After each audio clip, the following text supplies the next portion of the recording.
Hello, welcome back to Bard College. We are back streaming today after just doing video last week, and a little bit later, a little bit behind. So thank you for joining us if you are joining us. During the last session, the party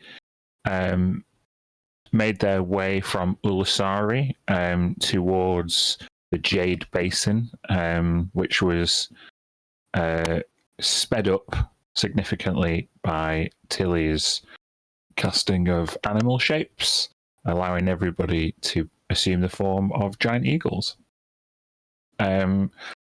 Coinciding with Nain, who had observed the remainder of some kind of ritual at the Pillar of Sassalon, the party convened as a blood moon crested over the night, just in time for Mia to observe one of these twilight giants descend into this unfathomably large cave network. In order to shield themselves, and Tisha specifically, from the effects of this blood moon, the party decided to descend. So, what screen are we on? That's a real good question. I cannot see the... oh, yeah, we're just on the main world map. Cool. Yeah. So, yeah, we're going to do a bit of theatre of the mind before we get into the cave network proper. Given that this is or it once was a lake with mounds and mounds of rock kind of piled up all around the edges, and this lake is huge. We're talking city size at least, not quite like Great Lake in Canada or America size, but huge city size lake. Yeah, you're not far from the mouth, but how are you getting down? What mode of transport are you using? It's hundreds of feet down, and the slope is climbable. It's definitely climbable. It would take a skilled climber in some areas. There seems to be worked stone in other areas, but it's quite inconsistent, and especially at night time, it might be difficult to spot a straightforward route down. How did the giant do it? The giant is so unbelievably huge. It stepped down. It's like it dived in. Yeah, as if it was an adult descending down the steps into a swimming pool. That's how the giant got in. Wow. So, to start with, whilst it's getting dark, I'm gonna spend some slots around and cast dark vision on the people who need it. Which is 3 of us, I believe. Freddy needs it. May needs it. Red needs it. Tilly needs it. 4? Yeah, 4 people. Okay. And what is that 60-foot dark vision you get? It's a 60-foot dark vision for 8 hours, and it's not concentration, so I can just... Okay, I'm just updating your tokens. Cast it. How does Tilly cast the spell? It's remember, it's the material component for it is a powdered carrot, so everybody has to do a little sniff, and then basically your head sort of like spins a little, and colors drain away from the dark places, but then also everything becomes more visible. Cool. So we're all there doing this. Yeah, you're all sniffing the powdered carrot that Tilly keeps on handy for just such occasions. So yeah. what are we trying to do? Are we trying to spot a way down? Are we flying? Are we climbing? Are we teleporting? What's happening? Following that, we are wondering how giants got in, but Tilly's thinking before the giants got here, this used to be a gnomish excavation site. So this is a gnomish excavation site, yeah. So the workers had to have some sort of access. So that's what I'll look for: stairs, scaffolding, anything like that we could use to get down. Okay. Elevator, maybe. Make a perception check. We could do a group perception check if everybody's doing that. If you're doing something else, let me know. I'm on board with that. Yeah, sure. Oh, I still have some of my rolls left to use up. Oh yeah. Don't forget if you drink that wine. Yeah. Oh yeah, that's right. Yeah. I'll use my bountiful luck to give you a reroll on that natural one. That's a bit better. I'm gonna use my 9 for a 15. I'm going to use my 8 for a 16. Okay. Hold on 1 second. Can I just say while we're making our way, I'm gonna hold my eagle whistle in my hand, so in case I fall off anything, I'm ready to use it. Okay. My strategy. That's fine. So looking at your scores I've only got Red and Tilly. What? So sorry. Which were? And you were sorry. What was your one that you used, Kirsty? I got a 15 in total. Okay. And Tisha got 16 in total. Mm-hmm. So 20, 16, 15, 16. It's what you notice is that there are various points of safety, but this mine seems to have been disused or abandoned for a while now. Perhaps it finished some months ago. There are some rope ladders that remain, some damaged equipment. There is an elevator shaft, but it goes. It looks like the pulley system is in disrepair. So you think you could spot a way to climb down a little bit more safely, but there's no direct route. At least in the first instance, you can get down maybe about 80 feet, and then from there, it looks like most of the work will have to be done via climbing. You can't even see the bottom at this point. It gets real dark. Your dark vision only extends 60 feet.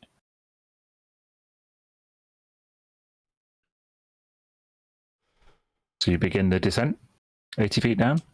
Yeah, I think I'll say I haven't usually been much of a climber, but and I'm going to use the feature from the Blood of Lathander, the Lesser Enlarge. I'll grow 25% in size. My weight doubles, heavier, but it gives me advantage on strength checks and saves. Cool. The initial descent is fairly easy, so I'm going to give you a fairly low DC athletics check. So yeah, we could make that if you wish. I'll do one for Freddie and Naeem. If I cast Spider Climb... Oh yeah, you can do that. That would negate the need for a check, and you would just walk down as if your feet were sticky. So that'll count as a group. That'll count as a pass for the check that you don't need to make.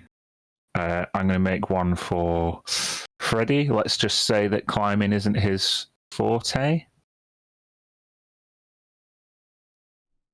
Oh, but he rolled a 19.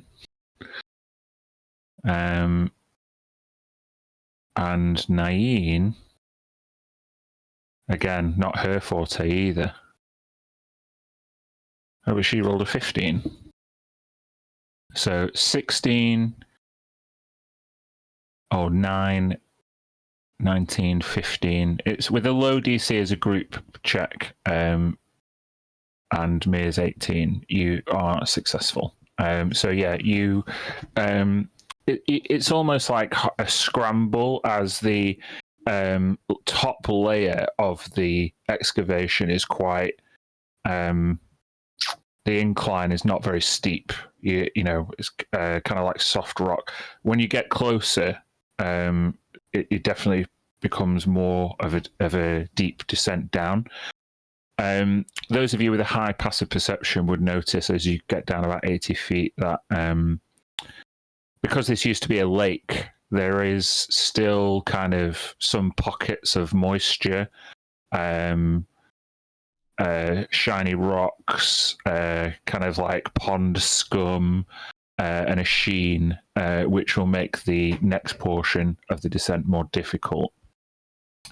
Once you get to this 80-foot platform where you are now, this is where you come to one of the rope ladders that Tilly spotted earlier. So you can, using the ladder, descend one at a time. I just need a marching order. Let me go first to test it. I'm pretty heavy like this. If it can take me, then it can take you guys afterwards.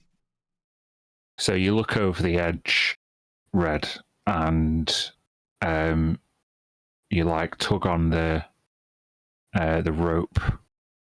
I think what I would like from you is, given that your weight has shifted and you're trying to be cautious, I'm going to take an intelligence check from you. Ooh. Just a flat intelligence check. Flat intelligence. How do I just do it normal?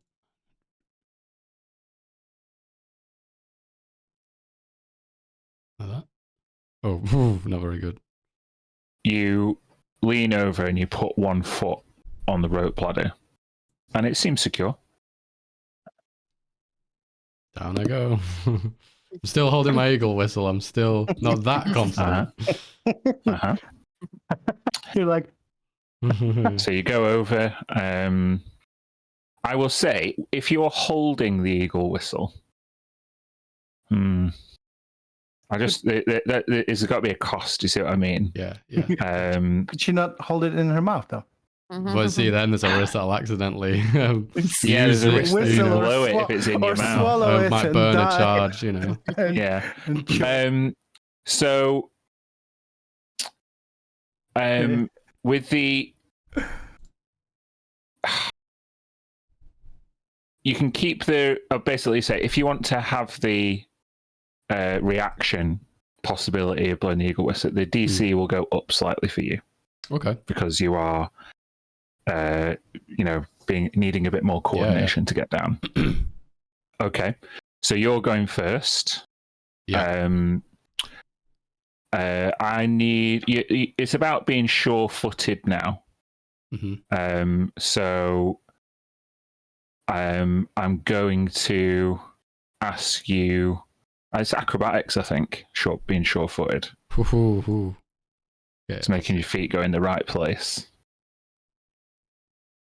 Oh, 11. Okay. You get about 40 feet down and your legs start to tire. Who's behind Red? Who's going next? Who's next up the ladder? I can go next. Okay, Tilly. I need an acrobatics check from you.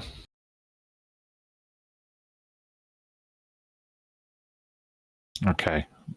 Being naturally more nimble, you kind of catch up to Red, who's with a larger feet than normal, just taking the time.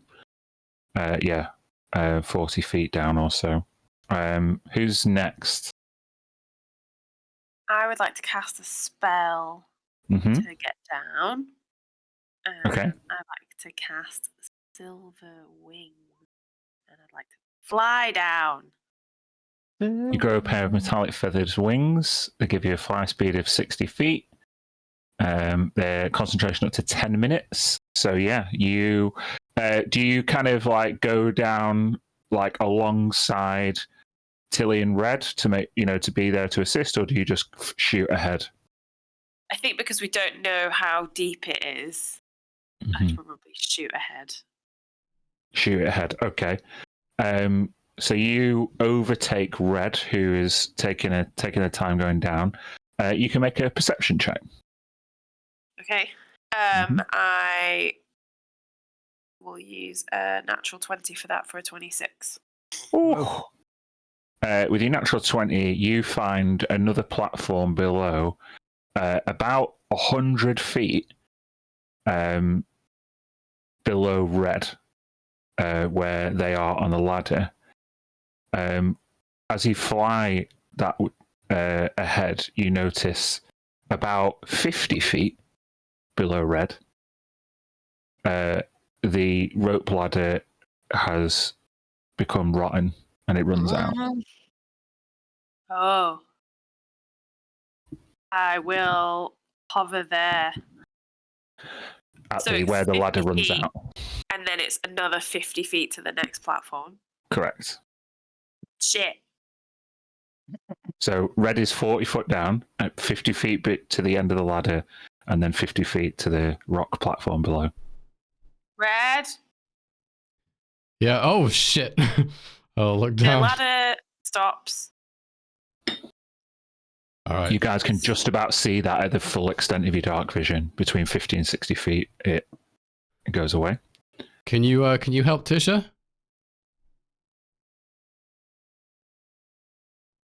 Can I help Tisha? Yeah, I'm asking Mia. Yeah. Can I help her? Yeah, I can get Tilly down. She was spider climbing before. I think she'll be fine. Can I spider climb down? She was, yeah. Yeah.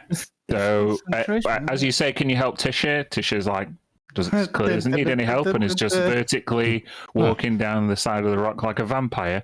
Freddie will need help, though. Yeah, Freddie and Naeem are... but Naeem seems to cope with the acrobatics okay, and she is directly now behind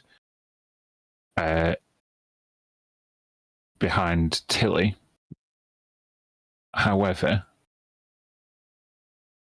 Freddie is at the top and seems to be suffering from a crisis of nerves.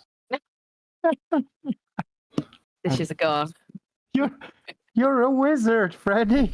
You're a goddamn wizard. Fly, fool. I'll check what spells he's got. That was a mixture of 2 movies then. Series. He doesn't have the fly spell. Or feather fall. He doesn't have feather fall. He has teleport. That would be a way. Overkill. Yeah. So for him, it looks like he's going to have to. He kind of rolls his wizard sleeves up and. He's not heavy, is he? He's not heavy. All right. Is he human? Red. You go get him, and I'll sort myself out. Don't worry. All right, if you can manage, I will. I'll use a charge of the eagle whistle. How long is it? 1 charge. You blow continuously for a number of rounds equal to 5 times your Constitution mod, which is 3. Oh, so I've got 15 rounds worth. So in that time, would I be able to shoot up to the top and grab Freddy and bring him down? I've got some extra. I can carry a bit extra now that I'm larger. Yeah. I would say that use that 1 charge of the eagle whistle will get you up to get Freddy and down to the platform that Mia has spotted. How was Tilly getting down then? Tilly's gonna look around and see Mia hovering just next to her. Is she? Yeah. Sure. Beautiful wings. Thank you. Okay. Let's try this. I think I can. I can pick my form now. But I'm not too sure. So you catch me if you can, and then Tilly jumps off. Just full on jumps off. Just full on jumps off, and then a few seconds in, I'm going to wild shape into an air elemental. Cool. Tilly's body almost kind of disappears against the downforce of the wind, and almost in a puff of air, she becomes this cloudy, translucent elemental that kind of whips around Mia's silver wings. So it looks like Nain's the only one left on the ladder. I think me and Mir can support her, or help her down. Sure. So Nain kind of reaches out towards Mia. And being the seasoned adventurers you are, you will make it to the platform below. So you are you're about nearly 200 feet down at the minute. And at this point, you can see the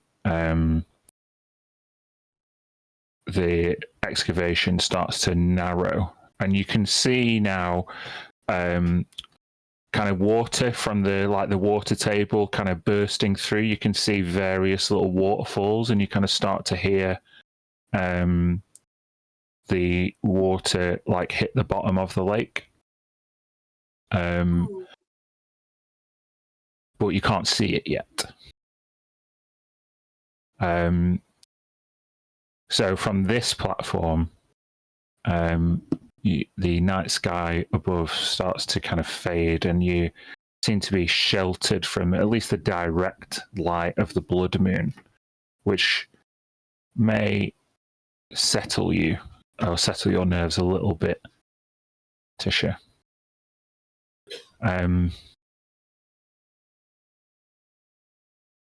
At this point, there doesn't seem to be much in the way of infrastructure. You can see at different points there's little like collections of like cairns that may have been kind of erected to signify like people who've like fallen to their death here. How dangerous this particular excavation is more and more apparent. If you're all looking for a way down, we're going to have one more perception check.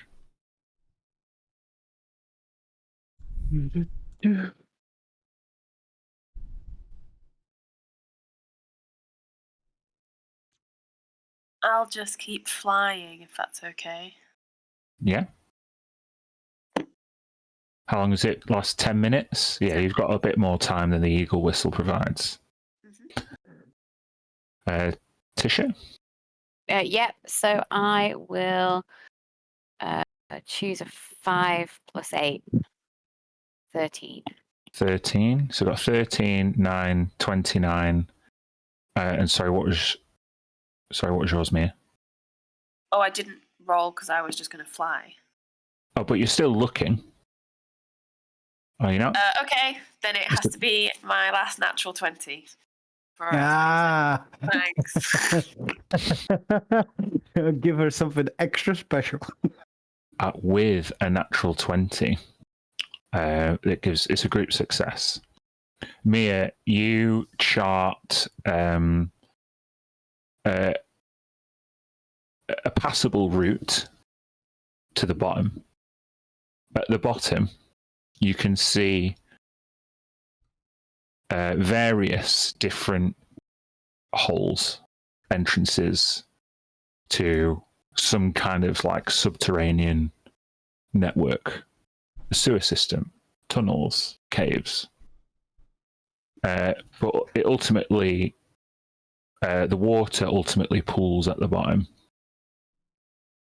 As you kind of point the way to everybody else with your natural 20, you think there's something in the water at the bottom. Ooh. So you can get a safe way to the bottom. You just don't know whether the bottom is particularly safe. Ugh. Like humanoids? Oh, absolutely not. No. No. It's it from with your dark vision, seeing beneath the water surface, you just see moving shadows or shapes below. Yeah. It looks like multiple things. No. Oh. And is there anywhere to stand down there? Yeah, there's a beach to the left and a jetty to the right. Lovely. So picturesque. Mhm. Okay, I'll warn everybody of these things I can see. I'll drop my elemental shape and just say, "Hi, I did it. Did you see Tisha? Skittle I w- down. I That was wanted- great. I wanted to be it, and that's so cool. Shapes, dark shapes. Okay, I'm in it.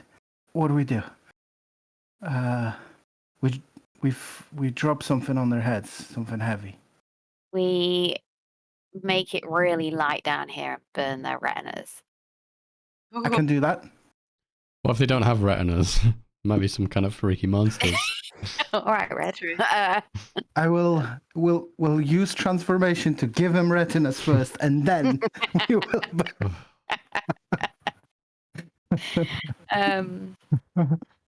They must like what- live and breathe darkness, though, right? They must I wonder if it like was it.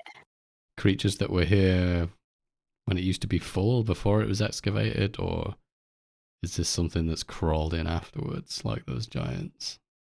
Where did the giants go? Like, which way does it? Did you see footprints or no? Given that there's water at the bottom, it's very difficult. You kind of lose the trail. And Okay. around the outside, there's no further like from what we can see. I guess we can't see much, but like there's no like further channels or anything in the distance. Yeah, there is, but from what Mia can see, most of the subterranean network now looks mostly humanoid size, as if the mining operation continued down here.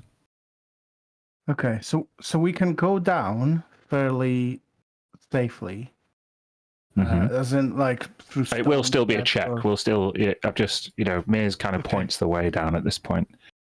Giving us all advantage, obviously, and so maybe we'll try is just be quiet.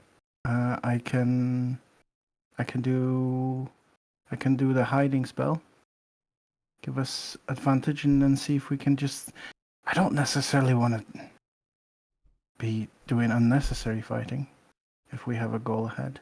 Yeah, I also was thinking, I mean, we're not here to fight that giant necessarily, right?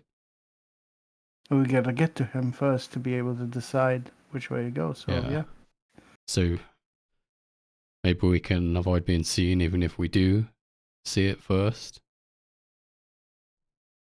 The giant, you mean? Yeah. See it before it sees us, hopefully, right? Yeah. So, don't wanna given get Mia's squashed. warning, are you taking the safe route quietly? Is that the intention? I think so. Okay. I'm gonna First use of my- all, I will give you all advantage on an athletics check if you need one, which will be Red, Nain, Tilly, Freddie. Advantage on an athletics check, given that Mia's pointed the way. I'm going to before we start. I'm going to use my staff to cast Pass Without a Trace on everyone. Okay. I'm going to And then I'm return to going my to- original size as well now that we're going a bit low key. Okay. And then Red I'm going shrinks back to down. wild shape into an Earth Elemental, and use Earth Glide to go first. So Earth Glide enables you to kind of pass through the rocks. Yeah, can burrow through non-magical, unworked earth and stone. While doing so, the elemental doesn't disturb the material. Yeah, It moves cool. through. I want to be first so that I can catch anybody falling. And hopefully this is also quiet, because I don't disturb anything. So athletics checks. I've done Naeem's and Freddy's. You can have advantage. 12 for me. Oh, nice.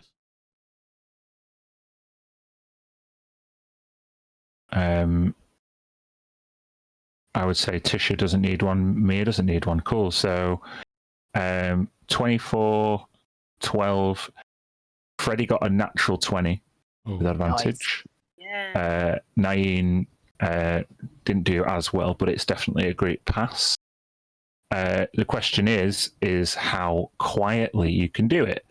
Now, because Tilly's using Earth Glide, I'm going to say there's no need for Tilly to make a check because it says doesn't disturb. Everybody else needs a stealth check, though.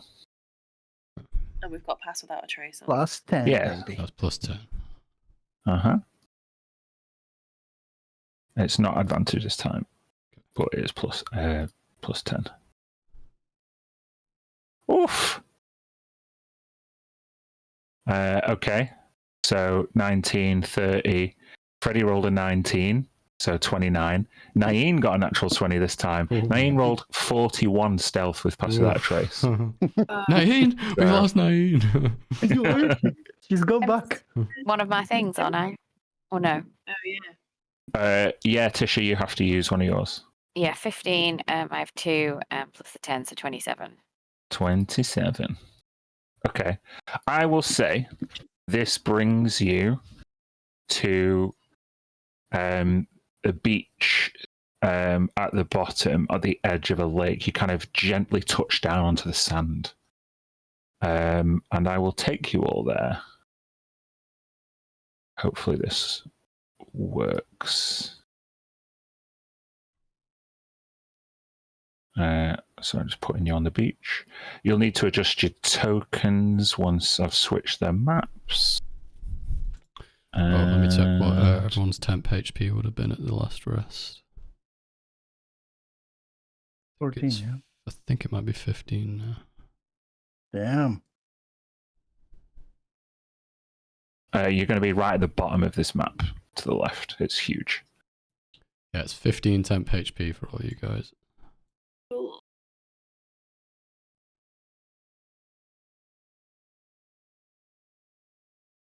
Oh, yeah, I see. This looks a big map. I'm not seeing anything just yet.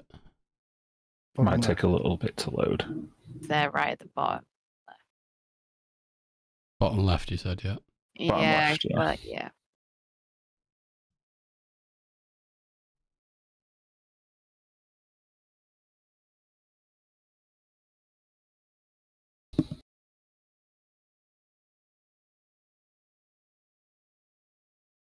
How big is the body of water? Like just massive? Hundreds of feet across, yeah. Oh, okay. Why? Never That's mind. where the lake was. Yeah, it is the bottom of a lake, a huge lake. Oh, fine. Can you see it on the map now? I don't have anything yet. I'm just pinging where. Did you zoom all the way out, John? Yes, I have. Oh, okay. I actually went too far. The screen bottom actually left. goes way further to the left and down. I see. Yeah. Yeah, I've got it now. Okay, so you want to adjust your tokens? Yeah, it's I would actually 15 just temp did- HP for all of you guys. And that would include whoever was in our party when we were last short resting. So everyone here, I guess. Ready, but not Naeem. Should be. Yeah, maybe not Naeem because she was Oh, already rested. that's right, yeah. Uh-huh. I'm actually the earth elemental at the moment, but Okay, I can sort that out. That'll only become important in the fight, I guess. Hold on.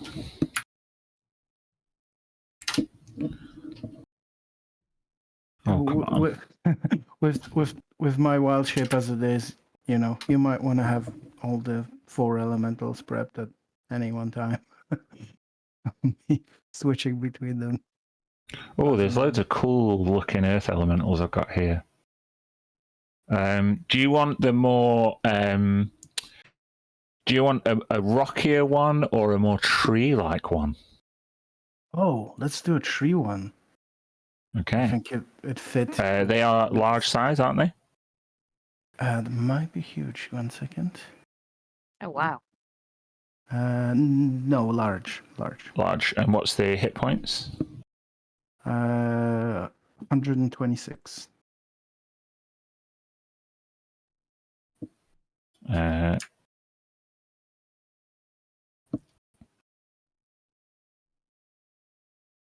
I'll give you some vision. You have night vision. It's 60 feet. Cool. That more sense. I'm just going to take Tilly's token off.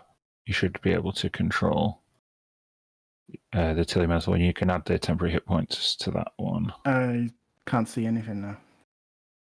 Oh, it's because I haven't said it's controlled by you. Hold on. I can put the temporary hit points on. You see that now? Yes. There you are. Very cool. You see before you a vast lake, and there are various entrances to the stone. There are some. Well, in fact, what shall I say? Those of you with the highest perception scores would see that there is only one possible place where a giant that big could have gone, but it is completely concealed by a rock slide.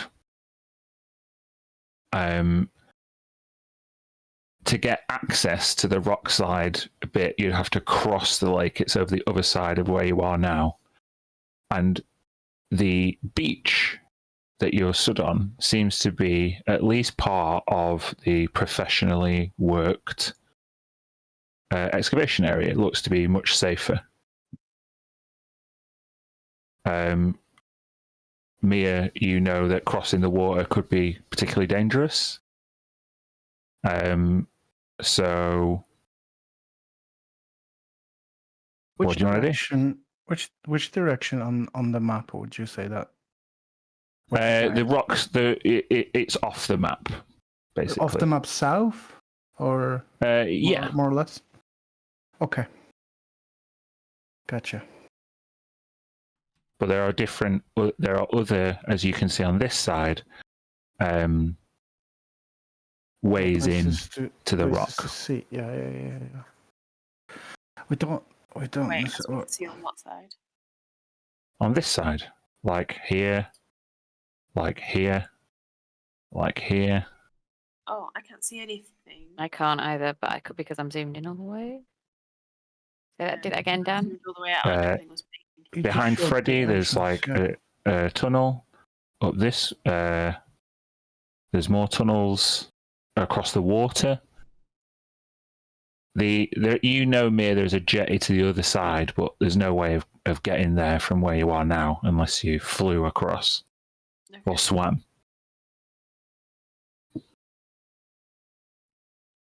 Okay.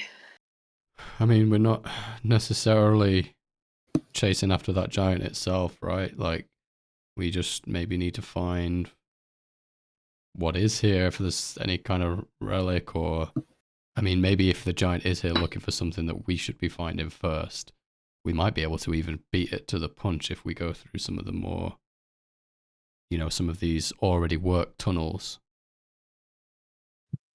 Maybe, unless you want to go right after that thing, but I'm not much of a swimmer. DM, can I have a quick question? Just had this idea. Looking at seeing that Tilly's the archdruid and has these unlimited wild shapes.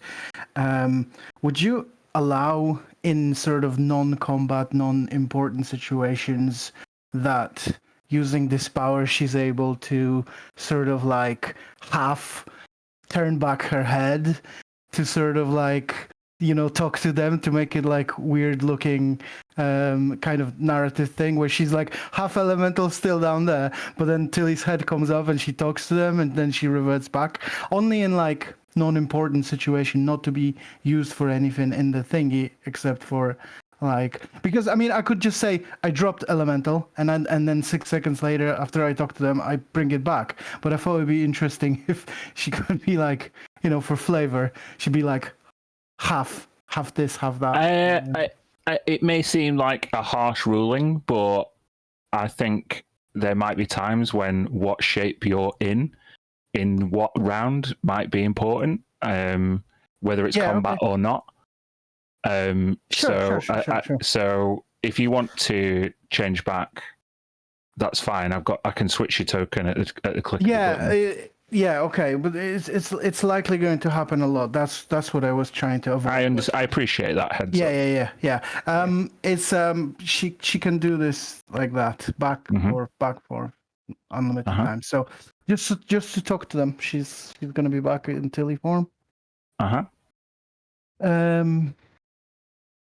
We don't necessarily need to follow the giants directly, right? We do need to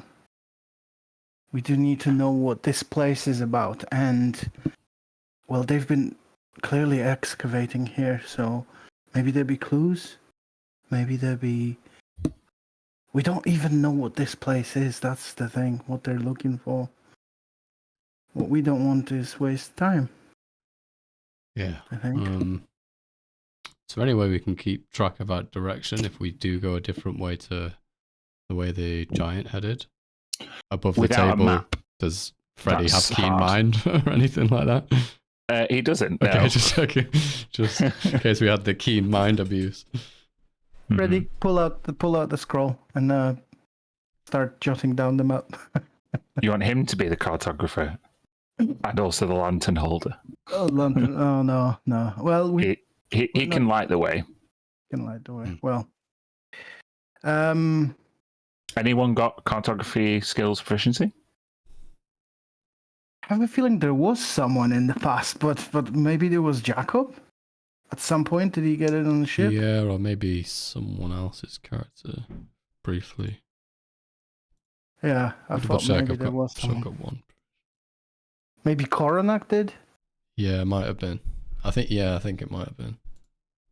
I'm good at remembering map and geography, but not for using them, I guess.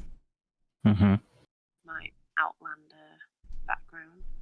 Were we just trying to make sure that we can come back to this spot? Oh, I Let's can just keep our always bearings recall in the general. general layout of terrain, settlements, and other features around me. Well, that's good. Terrain and settlements. Yeah, well, I might give you advantage on a survival check with that. You at least might spot if we go in a circle. You'd be the first to notice, maybe. I mean, Mir said it's like, sounds like it's better that we avoid the water. So if we can find a different way around, we should probably try. This tunnel. Yeah. Yeah, I think that's. Yeah, Freddy holds the lantern up to this doorway, and he's like, "There's I think I can see a wooden door." What? It's small. Okay. Gnome size. I could take a peek. Yeah. I'll cast invisibility on myself. Okay. You're still technically under pass without trace, but oh yeah, but even better if no one can see you. Yeah. See ya. You just see me just kind of fade as I walk into the entrance of that tunnel. I'll fade into invisibility, and I'm only going to go as far as the door. Okay, you can move your token. So it's just here, right? Yeah. Yeah, you see a pretty kind of regular wooden door with a kind of iron handle. It looks in pretty bad condition, like it's damp and like partially rotted. You think, given the condition of the door, you might be able to see into what lies beyond, but I would be giving you disadvantage on a perception check. Okay, fair enough. Yeah, I was gonna say maybe I'll see if I can see through a crack. Disadvantage. 5. The gun. Yeah, it's dark in there. There are no other light sources. But you can't hear anything. Okay, I'll gently try the handle. It appears to be locked. You like jiggle the handle. It's definitely been locked. In fact, it would be locked from this. In fact, you see a chain around the handle, and a big old padlock on it. Oh, interesting. So it's lockable from this side. Yeah. Okay.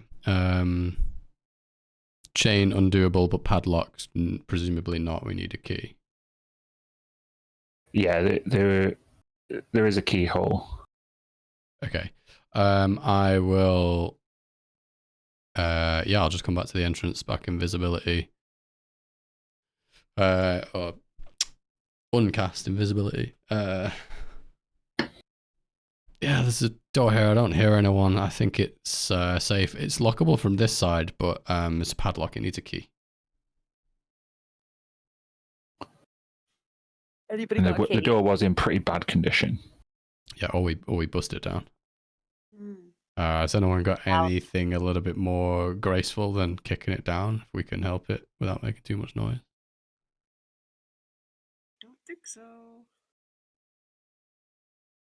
No, I can try to help smash it as an elemental, but hey, you know what? Pick any locks.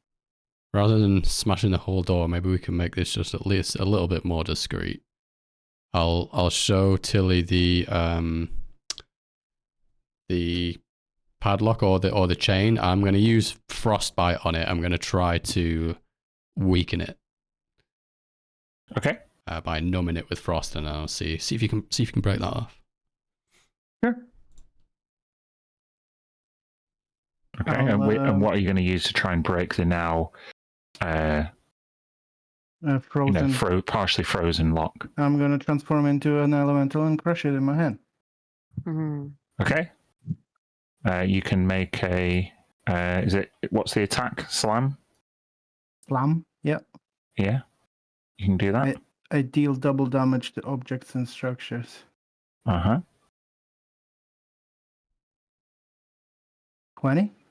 to hit the lock. 20 hits.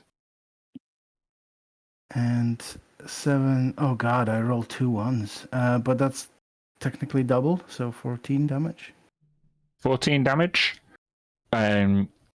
You whack the lock, and the frost like cascades off the lock, and you do damage it, but it's not. It's not totally destroyed. Given in your elemental form, Red, you're properly squeezed to the side of this cavern now. All right, back up a little bit. Let me see if I can work with the rest. I partially slide into the wall. Yeah, cool. So just my face sticking breathe. out. Could I maybe just try like not for more than 30 seconds, but I'll use cantrips between frostbite and firebolt to try and disintegrate what's left of the lock. Try and break the chain. Yeah, just roll to hit with your cantrip. Okay, I'll do this one since it's to hit. 25 to hit with a nice damage. You like freeze thaw the lock in one foul swoop. Just while this is happening, what are Tisha and Mir up to?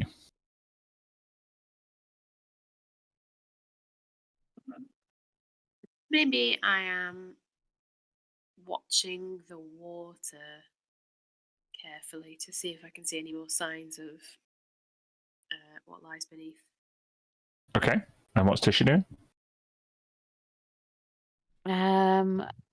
Keeping really quiet and keeping an eye on whence we came, like keep looking around.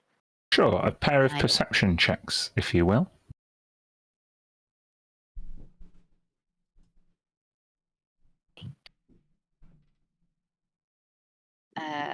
I will choose 17 plus 8. Okay, 17 plus 8 is 25. Tisha, you look back up from where you flew down. There's no other giants coming over the top, you're pretty certain. Okay. Mia, you gaze suspiciously towards the water. Yeah. You are all kind of veiled in shadow. And you just get the feeling, you've been around like aquatic marine life before. You get the feeling that there's just something out there. You are very glad of the Passadata trace. At that moment, you hear the gentle sound of a metal chain collapsing into the sandy floor below as Red destroys the lock. Cool.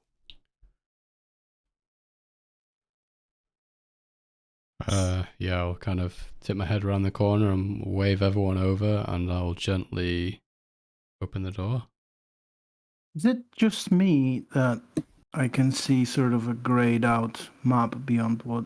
I kind of a little bit of range. Yeah, I can see a little bit grayed out. I can see like a room with a table right behind. Why?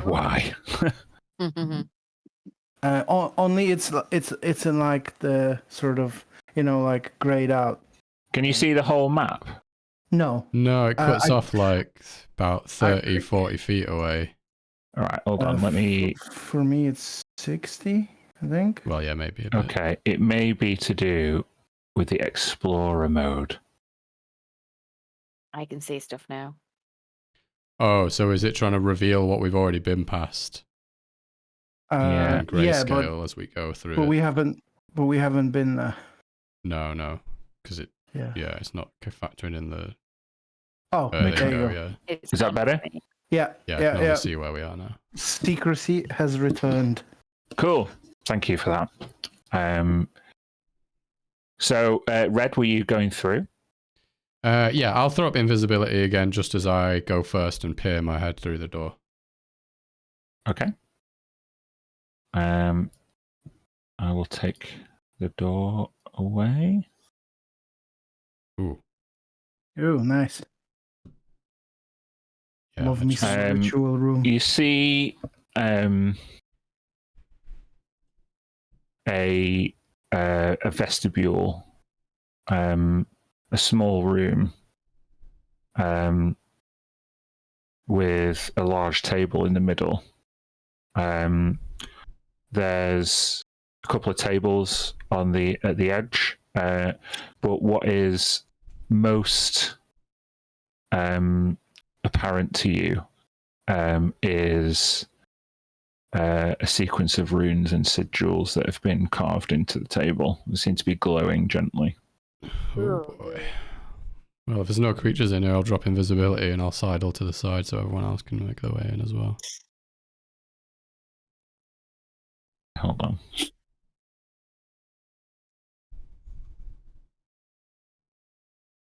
Oh god. Yeah, Freddy, any ideas? Or in fact, if I'm first in and I'm glancing at these runes, do I recognize anything about it? Are you going to inspect the... I'm not the going to inspect sigil? just yet. I'm asking Mia and Freddy as well, but I just wondered if anything is obvious to me just as I see it in the room. From the entranceway, you see nothing obvious. It looks complex. Complex. Gotcha. Do I have any ideas? Do you want to go and inspect it? Yeah. Can I go with Freddy? Can we? Team up. Yeah, I was just struggling to turn these tokens around. Bear with me. I like Freddy's token. Yeah. I just don't... Oh, there we go. Bloody jump gate and its newfangledness. Okay. You guys are both learned in the ways of magic. What Freddy sees straight away is that this is quite volatile. The runes seem to crackle and shift. So Freddy just says to you, mate, just be careful. Won't touch anything, but Okay. can I see anything else? If you get closer, I will give you an Arcana check. I will get closer. Could I cast guidance as you go in? Thanks. 26. With a 26,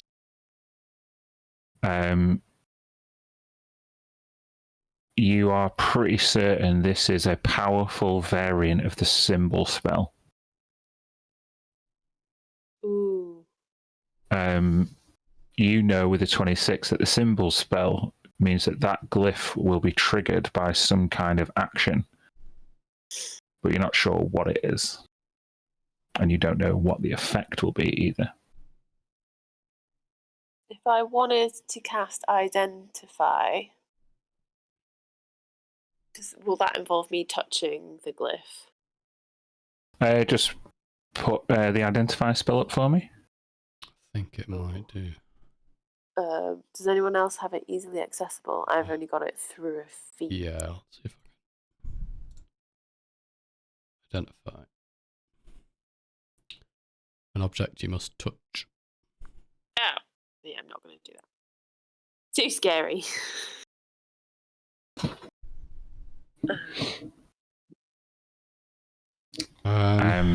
Is anybody else doing anything in the room not to do the symbol? Is there anything? Can Tisha see if there are any books or anything to read? Yeah, make an investigation check. I will choose a 19, 20, 30, 20. Yeah, there's some behind Mia at the bottom here. You can see a big candle and a kind of a ledger of some kind. Can I read it?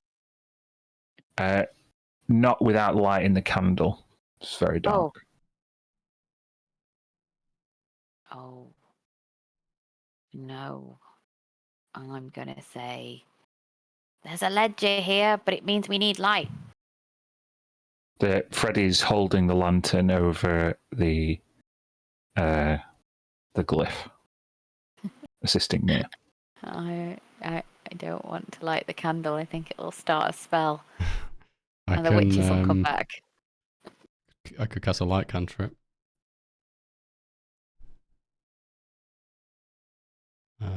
That's not very much. Oops. You have to touch an object. To Yeah, I would touch illuminate. the. Oh, well, Tisha's looking at it. Do you have anything like just any kind of like small trinket or object? Jewelry, maybe? I have a ring. Yeah, I'll cast it on your ring if that's what you want. Yeah. Cool. As I'm reading the pages, maybe. Your Torch? jewelry illuminates under Red's cantrip, and you open the ledger. Mm-hmm. This is a big ledger, and it seems to be like a log. Various people being processed, assigned to different work shifts. It looks fairly administrative.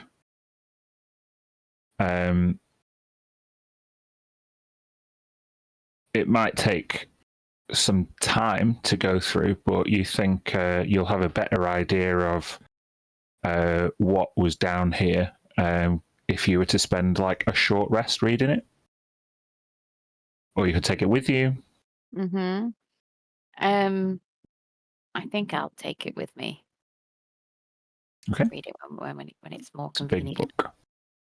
Yeah.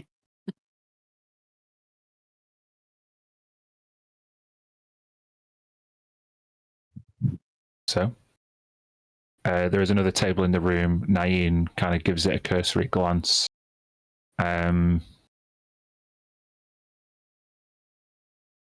She looks, and it seems to be this top one here. Loads of different kind of rolled up bits of parchment.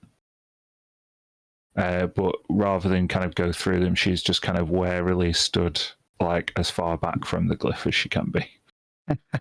Mm-hmm. She would point them out. She'd be like, "There's more paperwork down there." Now this seems to be like purely magical thing, speciality of Mir and Freddy. So Tilly's not gonna turn back. She's just staying in the form, but watching carefully and getting ready to react if something goes wrong with the investigation or something. Freddy looks to you, Mia. I mean, should we try and remove it, or shall we leave it well alone?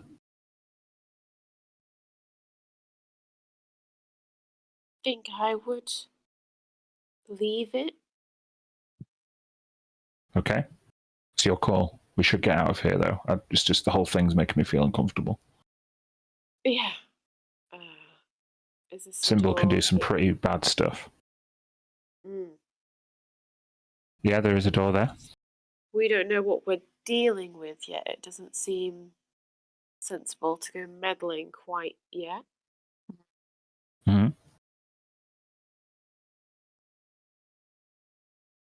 Did anyone try the door yet? Not yet. Well, I'm just gonna cast Detect Magic. Just so, more than anything, just so I don't actually accidentally step on any dodgy runes or anything. Uh-huh. But as I go past the scrolls, as I head towards the door, do they pop off with any magic or anything? Bear with me 1 second.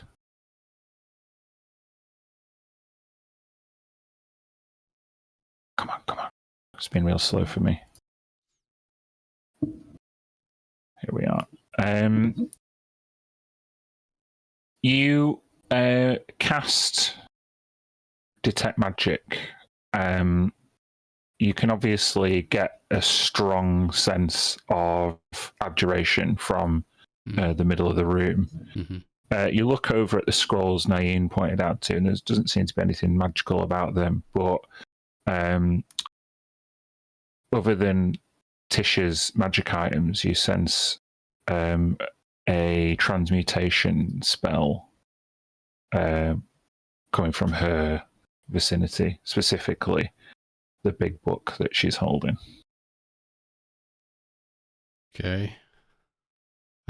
These are, but look at the scrolls, like these actually don't seem magical. I just kind of brush them over and leaf over them, and then I notice Tisha and be like, "Oh, watch out for that book, though." I mean, I think you're safe I'm holding. carrying. Yeah, I don't think it's triggered anything, but there's a sense of transmutation on it.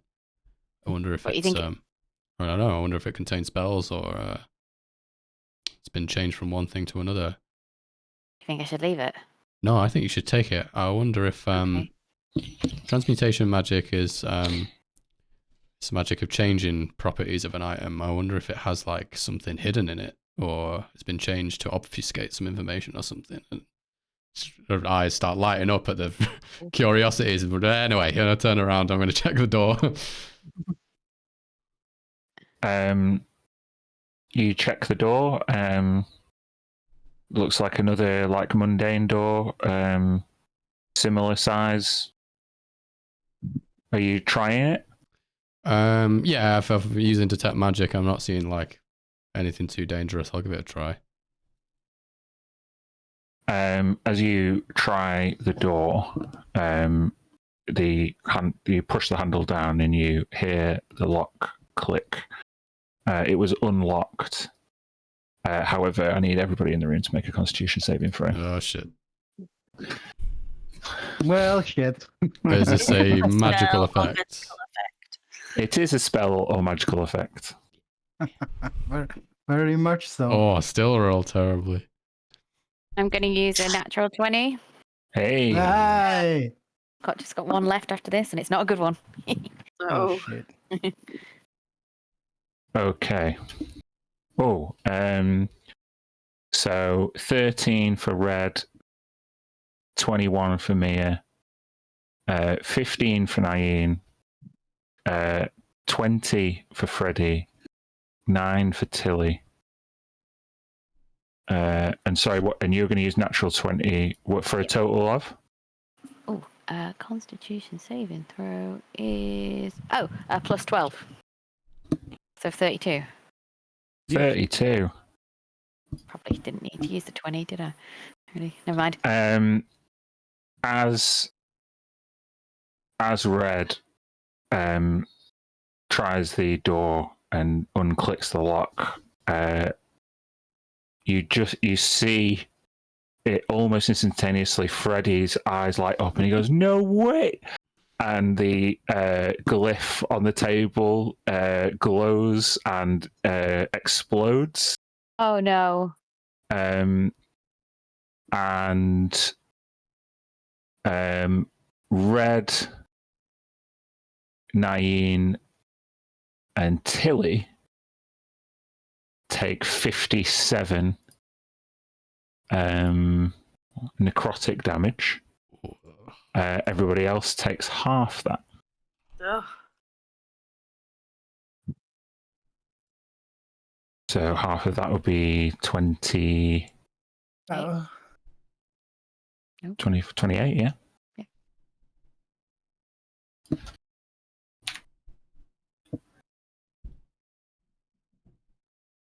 And what's actually happened? Flames? Fire. It's the glyph has been triggered, the symbol spell. It's like just a necrotic magical explosion.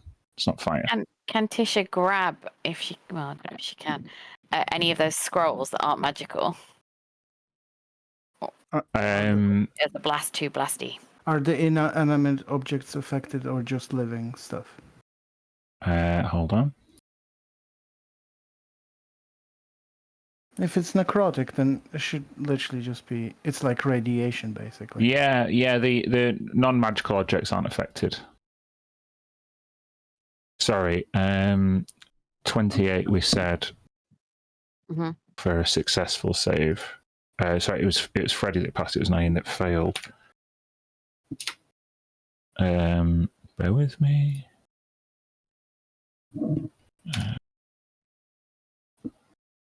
Okay. Drop my phone. You're dropping your form, turning back into Tilly? Yep. Okay. I will bring her back. Why? It was. Why what? Why are you dropping your phone? Because I can just do it. If I turn back again, I'll have full HP as full Okay. elemental. Mm-hmm. But it's more for like to do that and then say, oh my god, is everybody? What the? Mm-hmm. What? Red, leave the door. Fucking symbol spell! I'll go and kick over the table. Or something. Wait, is it Table now over? entirely non-magical. Yeah. You kick it over. Wow. It was necrotic damage. It was. Can I have used a reaction even though we're not in combat? Yeah. I'd like to use the codec. When you take necrotic damage, you can transmute some of the damage into healing energy. So I negate an amount of damage equal to 1d10 plus my proficiency bonus and heal myself or a creature of my choice within 10 feet by the same amount. The person who looks roughest to you, but not in leading your decision, but Nain looks real bad. Yeah, 9 can heal by 16. So, like in the moment, you like hold up your codex and shield yourself, and as that necrotic blast kind of spreads out, you kind of harness the power of the codex and almost like sculpt the energy like away from her, so she doesn't take as much damage. We'll say that's how it works. And your eyes kind of glow with that usual magenta. Yep. Okay. What did we learn? Is there That there the a triggering lesson? effect on a symbol spell isn't always necessarily magical in itself, and you won't see it when you detect magic. Very good. I half understood what you said, Fucking wizards! I kick the table again. but I trust you understand what that means, Red. It's wizard bullshit. I go and wizard angrily try the door again and see if it will now open. No offense, Freddie. Yeah, I was thinking the same. Yeah, I said what I said. Cringing.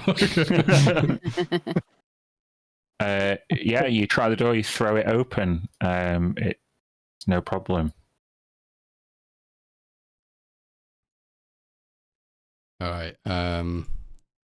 Maybe I You will see before you a carved walkway that goes down towards a kind of puddly corridor that stretches out in all directions.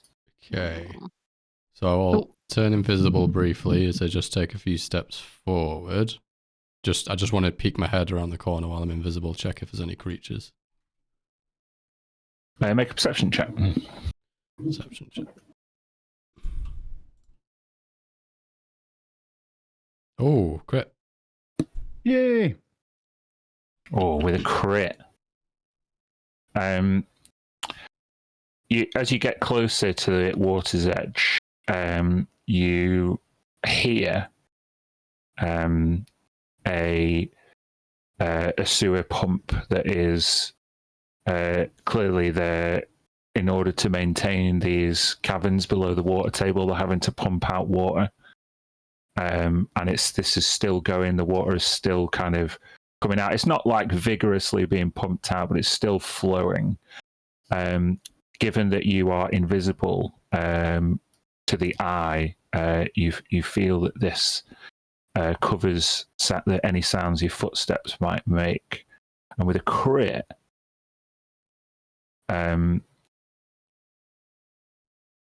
you spot the faintest tracks at the edge of the sand, like at the various kind of points around this area. With a crit, the tracks do not look like they belong to an. They do look like they belong to an animal, but the edges are really hard and defined. I think with a crit, I would tell you think there is some kind of animalistic construct that might prowl these corridors. Okay. Okay, so I kind of have a glance around, be very careful, and I'm going to take a step back and relay that firstly to Tilly. Well, to everyone, but Tilly's there. These are some weird tracks in here. Kind of like an animal, but kind of... Gosh, it reminds me of the footsteps of that... remember when we had that horse? And the... clockwork automaton. Whatever It happened just to me? rung to mind when I saw these footsteps. You got to come and check this out, but be quiet. We owe somebody a large debt for that. Yeah, God, it's Maybe that's why growing it came to mind. every day. It's growing. I'm going to recast Pass Without a Trace, and then quietly move to inspect those tracks that If you're going ahead to give them a better inspection, I'll cast my invisibility on you. Why not? Sure. I don't know what more you can tell, but Yeah. So you're going to do a survival check on the tracks? Yeah, I'm gonna do it at disadvantage because I just remembered I've got exhaustion. It doesn't affect me when I'm in elemental form, but in my normal form it does, so disadvantage.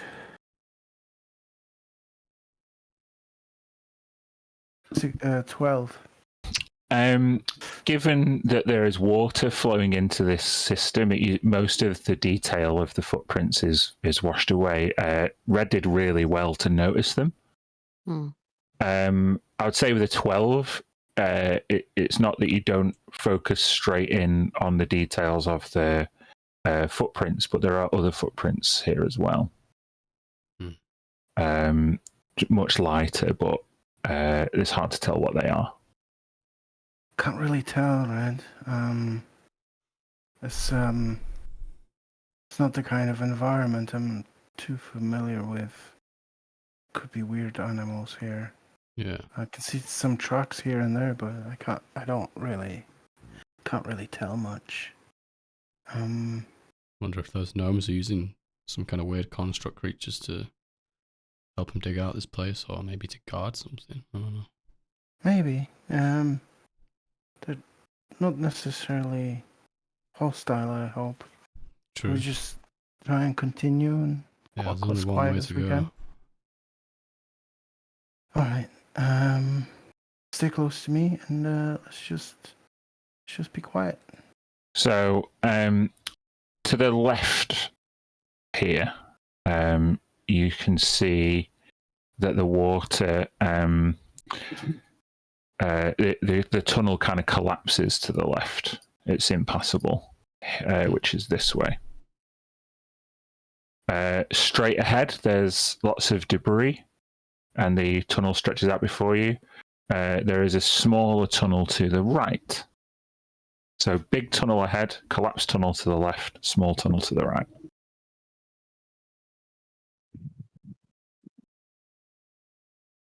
Any preference? This tunnel ahead, this debris, is this sort of swimming or resting or it's floating? You know, we're talking. There's a few inches of water. Some of the wood is floating on top. Some is stuck into the ground. It's okay. It would be difficult terrain to walk through, but it's not impassable, and you don't need to swim. Okay. Any preference? I could just as easily flip a gold piece. Odds is to the right, evens is straight ahead. I say we go straight ahead. She said. Evens this. Okay, let's let me be upfront for a bit, and I will. Just to say, as Tish is leaving the room, she's going to pick up those scrolls and put them in the first page of that book. Slam it and take it. Okay, so you pick up some of the scrolls, and you said as she was leaving the room, you open the book as you're leaving the room, and as you take a step out of the room, you see the pages of the book just glow faintly with a magical aura, and the text on page 1 starts to delete itself. She comes back into the room. She steps back into the room. Does it stop? It stops. Holy moly. Well, like, it's going to disappear. Guys, it's going to disappear if I leave this room. What is it? A ledger of people who did what? I need more time to read it. Also, why would somebody set a trap like that?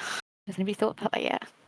It's like security check almost, isn't it? Like yeah, to prevent anybody going So ahead. there was a chain, and then there was a table fire, and now there's a ledger that it'll disappear if we leave.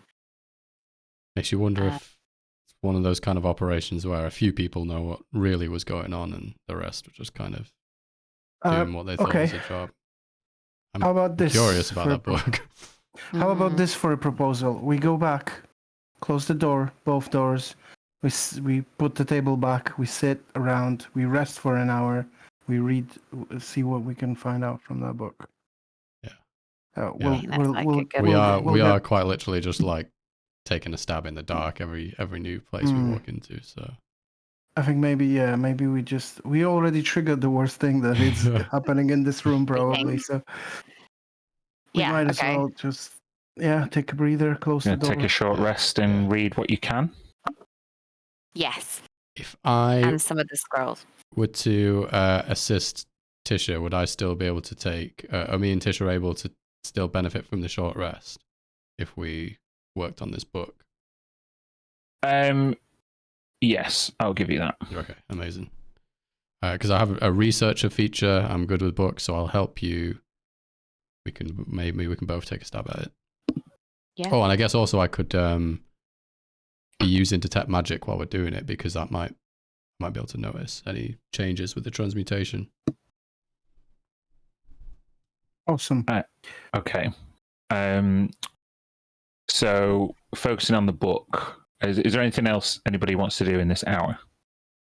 I'm gonna read. I've got 1 hour left on my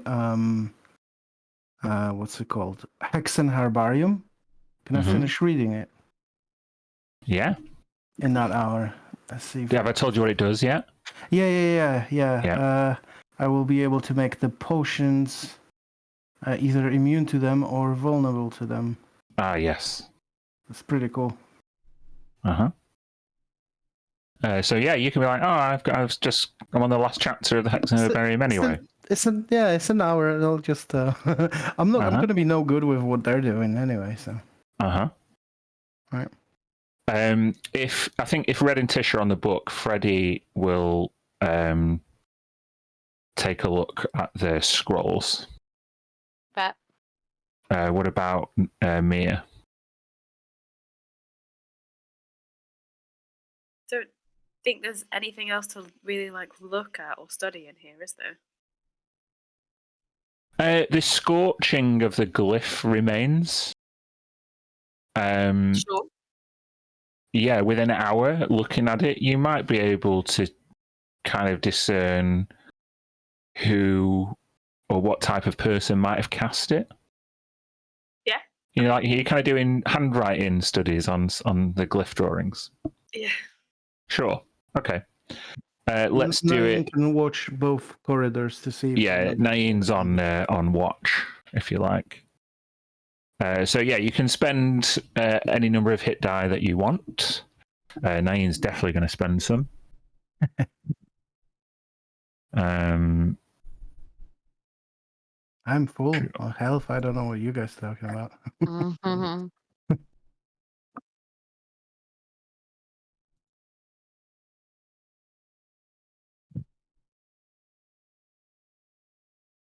Okay. Well, did that even work? Oh, it's automatically applied the HP. Nain is back up to full, but she's only got 2 hit die left. And 15 temp HP for everyone again. Cool. She's Awesome. glad for that.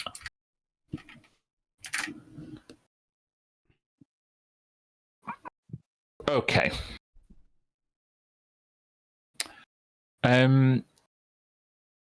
Mia, I will give you an Arcana check first. This time it'd be at disadvantage because the runes have scorched and disappeared. Okay.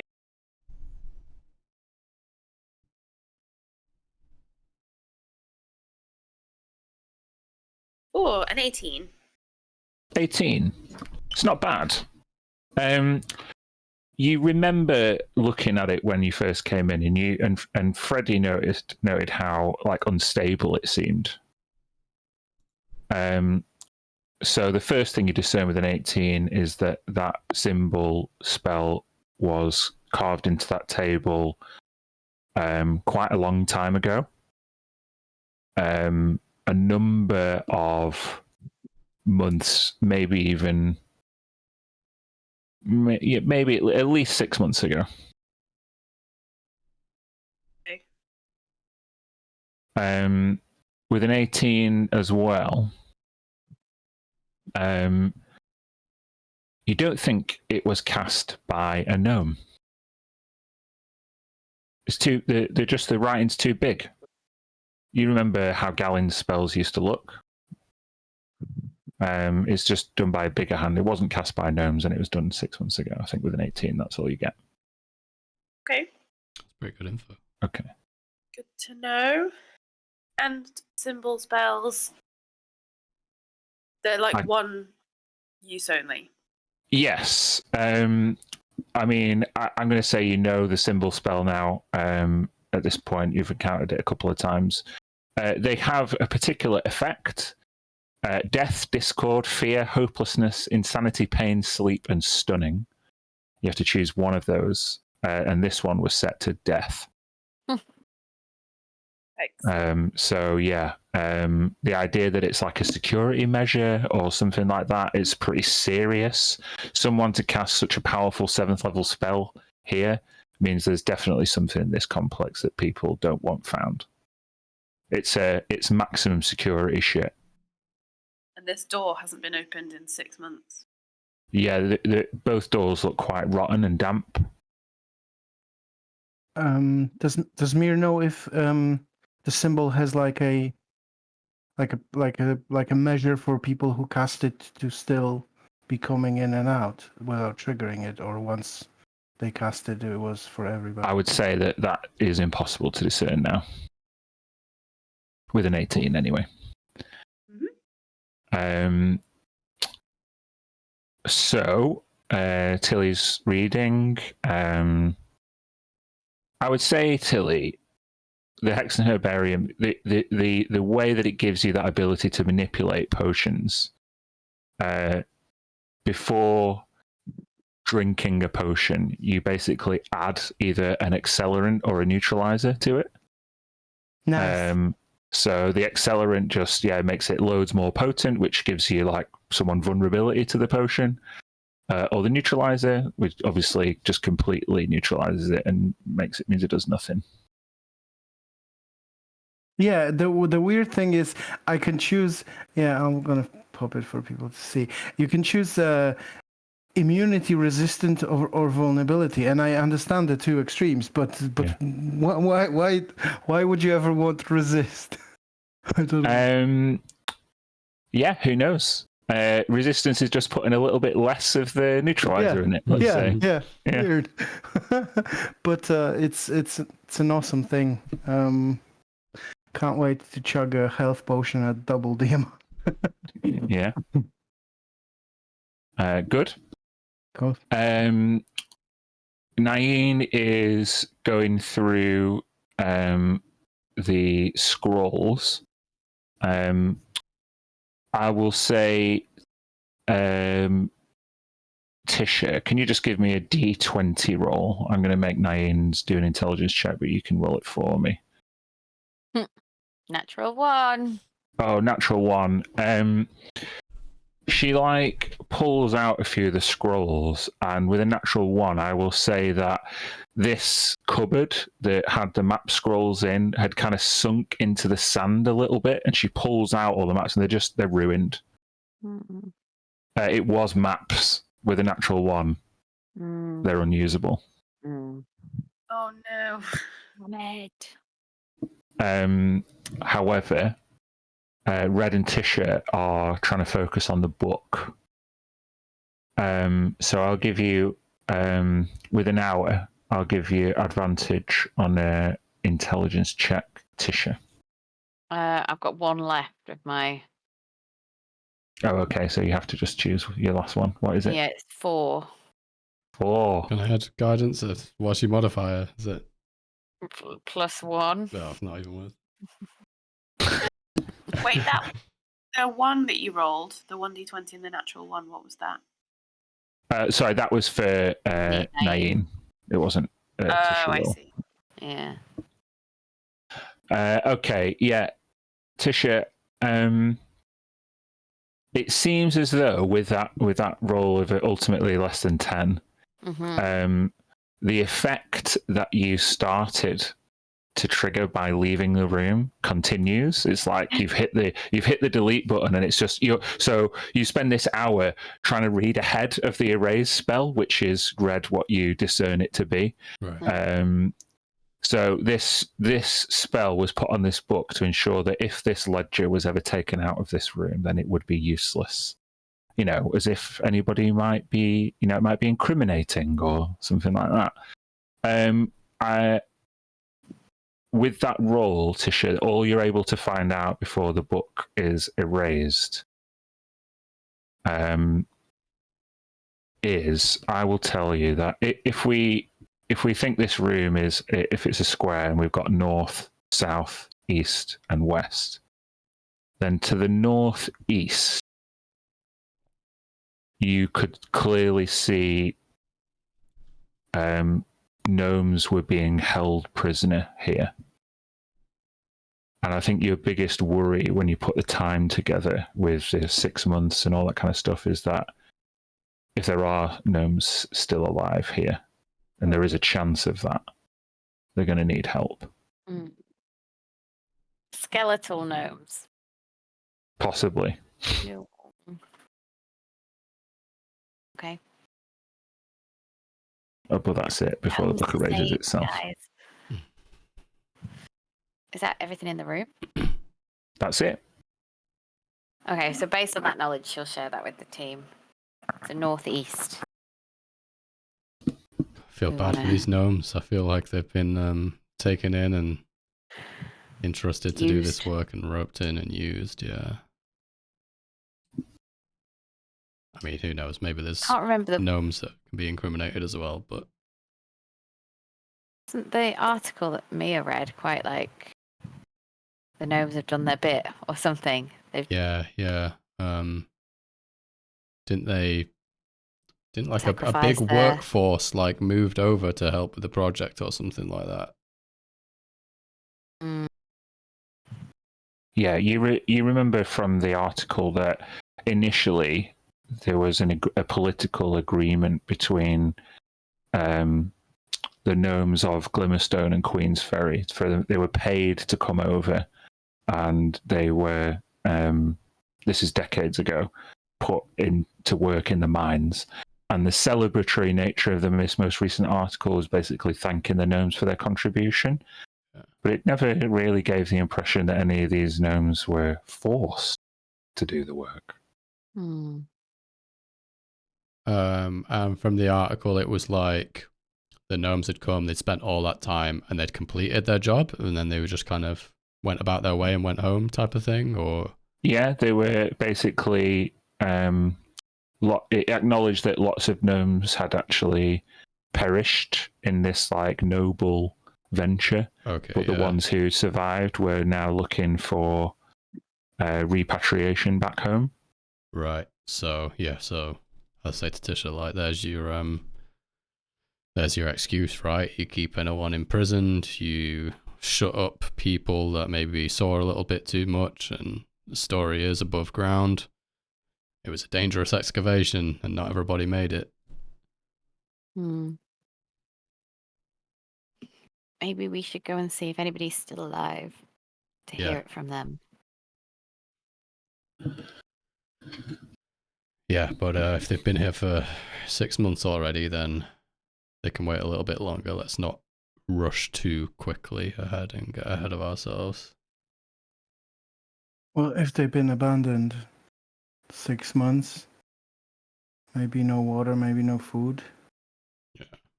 I mean, it's not going to be pretty. Let's just be careful. That's all I'm saying. Of course. Forget what happened with the door that I opened 10 minutes ago. No. It's Red. It's fine. We're all alive, and now you just ruined some maps. So we learned a valuable lesson. So, hey, they were already ruined.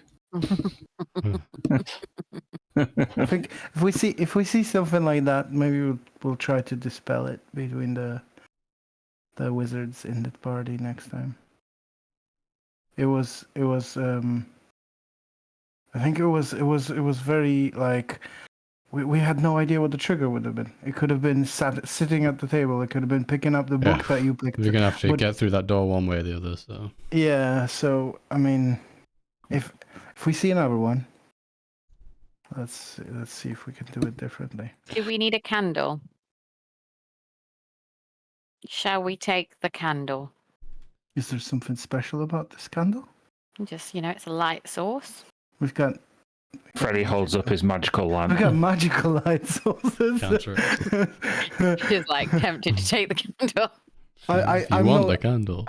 I'm no expert. You never know; it might come in handy.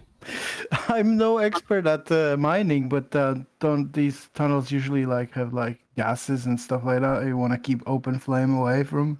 Hey, maybe we want to send something. Does anybody in this party have mage hand? Nope. We're the first D&D party in the history of D&D without Freddy mage has hand. mage Okay, hand. good. Yeah, Good. Freddy. She used to have it. And NPC now become the most useful. Well, it could be good to, if there are any dangerous gases, mage hand that candle first. Absolutely. Before we leave, I'm going to try and use my newly found ability to manipulate potions, and I'm going to drink a Tilly mushroom tonic. This is the version that gives a telepathy for 8 hours out to a range of 60 feet. And before drinking it, I'm gonna pop the accelerant. Put the accelerant in. See what happens. Okay. You put the accelerant into one of your tonics. Shake it up a little bit. Drink it. This will give you telepathy for 24 hours. Nice. This will be useful when I'm in the form. And I was going to say, you can still use it. Yeah, it'll still be under effect. I can still talk to you, yeah. Sweet. Yeah, okay. All right. Let's go. Just as you finish shaking up your potion, the shaking's quite loud, and then you gulp, and you get this tingling sensation as if the tonic that you've made is somehow just sweeter and tastes good. And then you hear from beyond the doorway, the one that you left through briefly earlier. Help me. Oh no. Who said that? Said what? Did you not hear somebody saying, help me? Wasn't me. Did anyone else hear it? It was through. I'm just going to start walking to that door. Did you mean the one we came from? No, the one you went out of briefly. Oh, okay. Hear it too. You can all make a perception check if you want. See if Tilly was just hearing things. Yeah, you guys do that. I'm going to recast Pass Without Trace.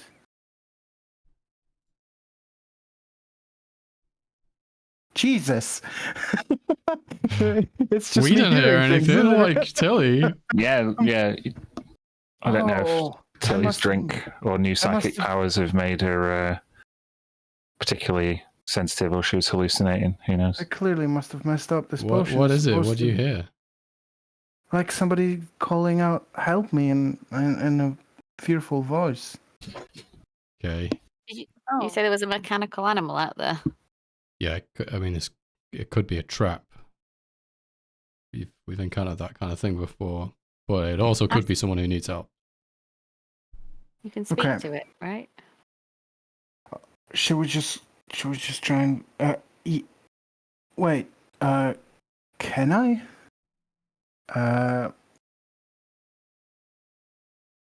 I mean, I don't necessarily know. I think it's a. Okay, so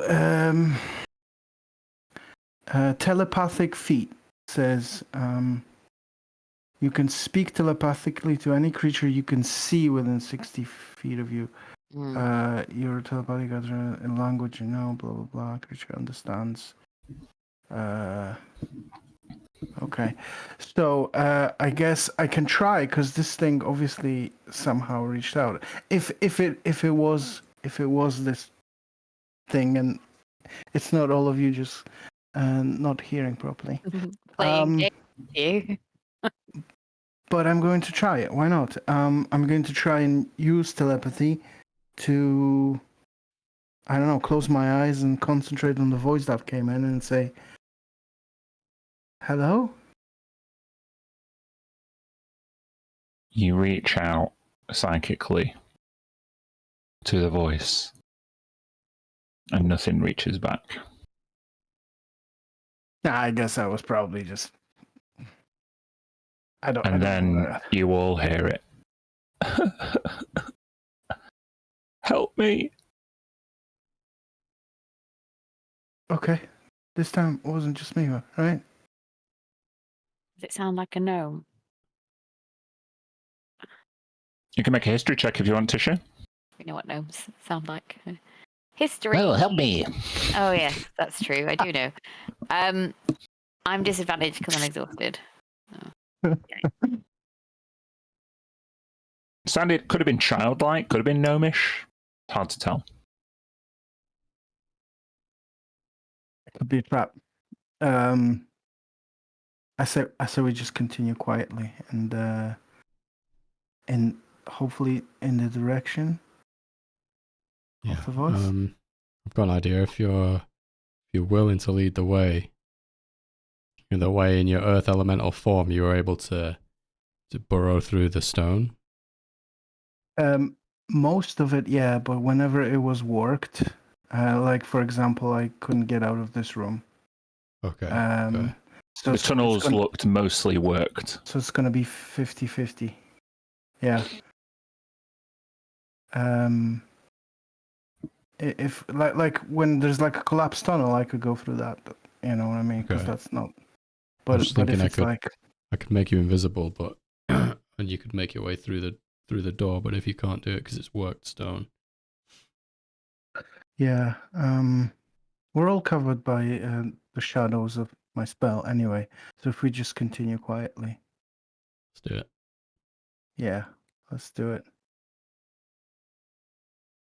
I'll just make myself invisible then, for, since I'm not very stealthy anyway.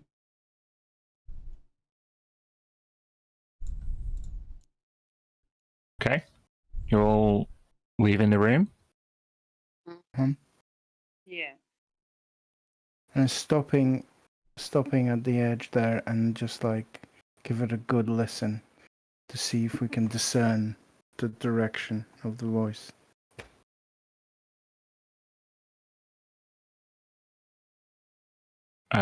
You look out. There's no. You don't hear it again.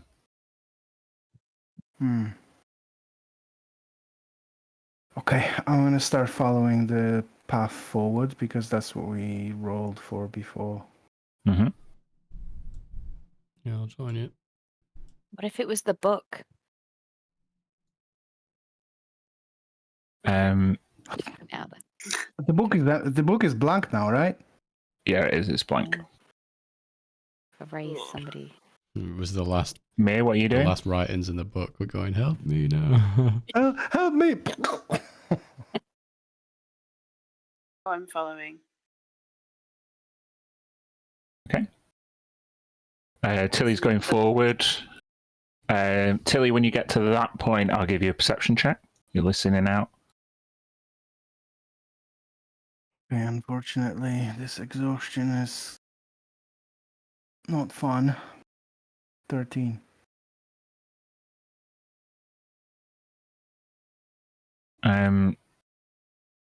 You hear like just a very faint like splash of water, as if there might be a footstep or something just gone round a corner ahead. Okay. I will wait for Red to get. I will stop and wait for him to wait for her to close in, and then just say, I think somebody's. Oh, I didn't hear that, Lucas. Sorry. I whispered. I think somebody's there. My noise Stage cancelling whisper. just cancelled me completely. Yeah, and then just sort of keep following. Okay. If you go up a couple more, the rest of you put yourselves where you would be on the map.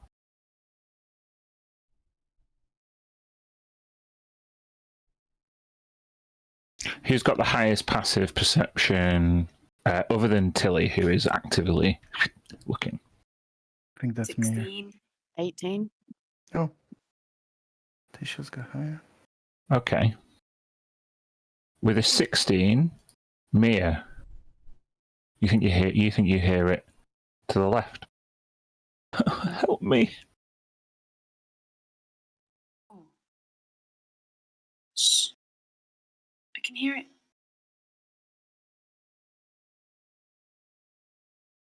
It's that way.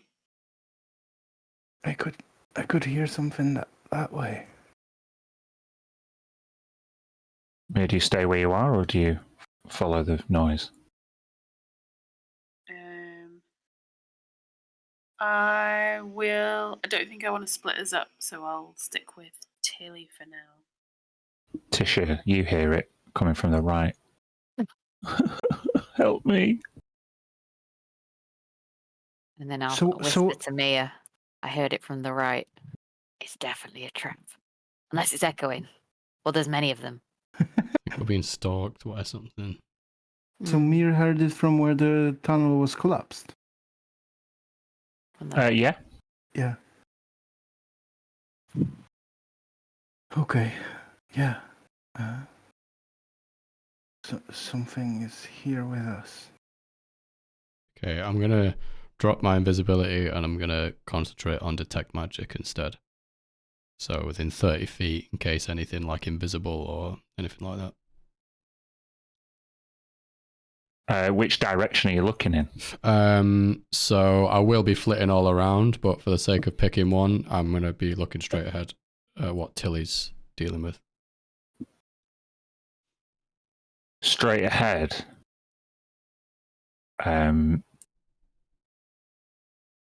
You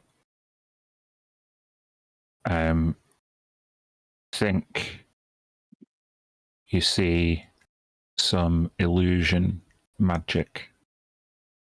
Yeah, I whisper. Yeah, I'm picking up illusions. Just no sketchy, no sudden movements, and I'll just kind of sidle up, maybe like next to Mia a little bit, and then I want to take another look. To the left or right? To the left, we'll say. Oh, to the right. I went to the right. Sorry, that's where I moved my token. That's okay. Or to the if you're looking where Mia was looking, it's to the left. If you sidle up next to Tisha, it's to the right. Let's have a look at the right. It's a longer corridor. I haven't seen the end of it yet. There is also illusion magic emanating from that corridor. Yeah, same.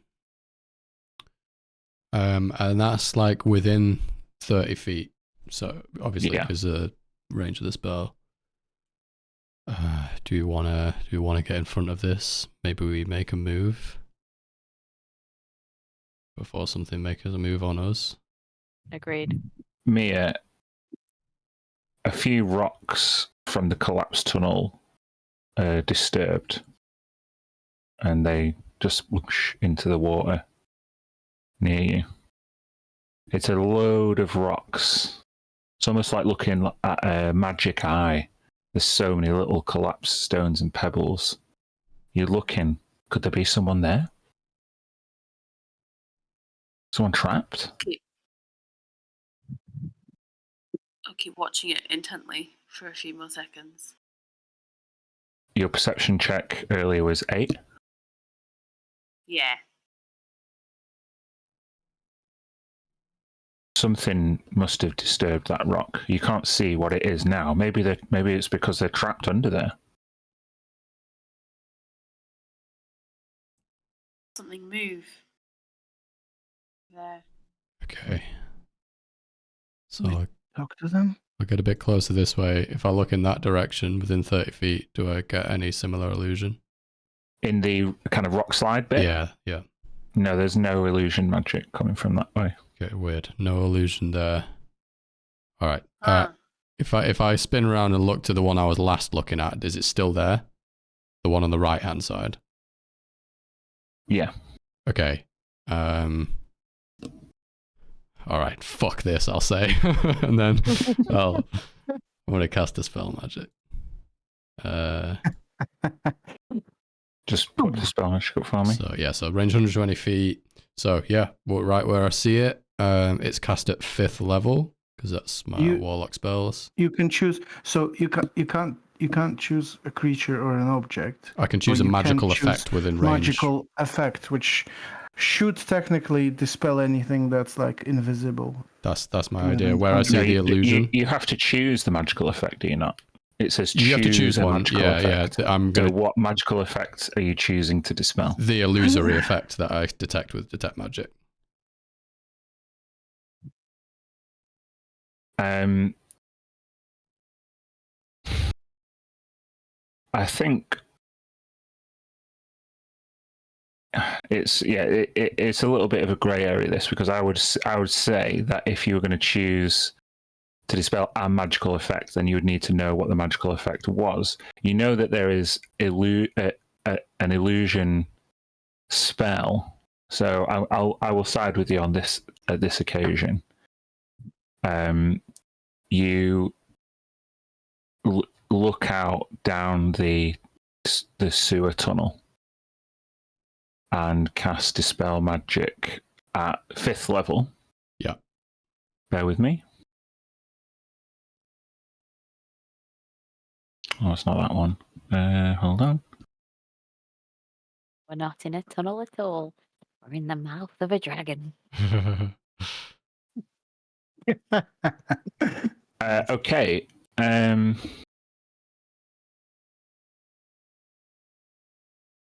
You need to roll a spellcasting ability check. Okay.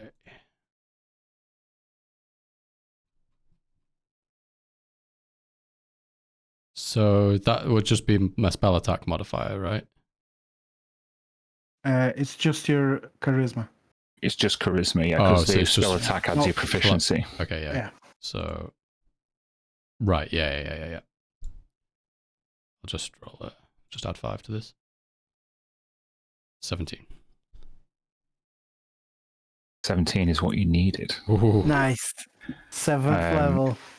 As you cast dispel magic out in front of you, you see there's just like a gust of wind through the tunnel at the moment, which ripples the water. And as you look down the corridor, the ripples break against a sequence of legs. 1, 2, 3, 4. As this translucent form becomes apparent to you. Two predatorial glowing eyes illuminate a steel predator. Yeah, shit. At that point, folks, it would know that it's had its cloaking device dispelled. Yeah. And we are going to roll initiative, but not just yet. Just give me a second.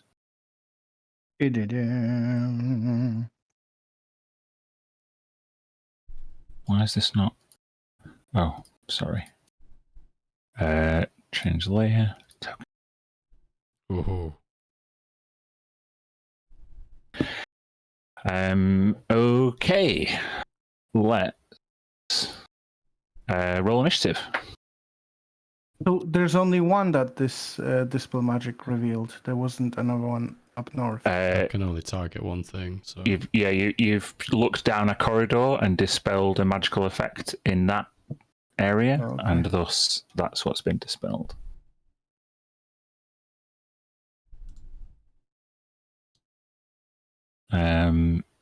Give me a second. back in just a sec. Yeah.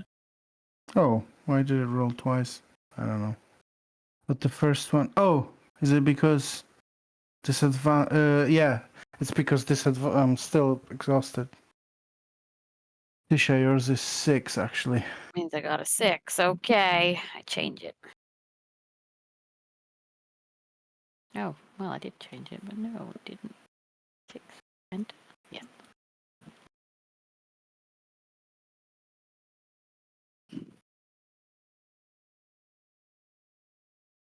Oh, if I'm exhausted, then that means I didn't get advantage on that. Nope. Are we all exhausted?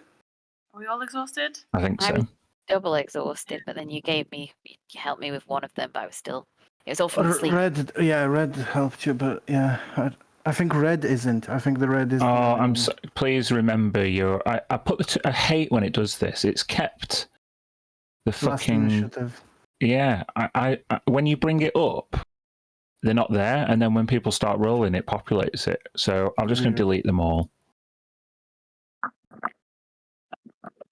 You can add yourselves back to the turn order in a second. All right. It's now good.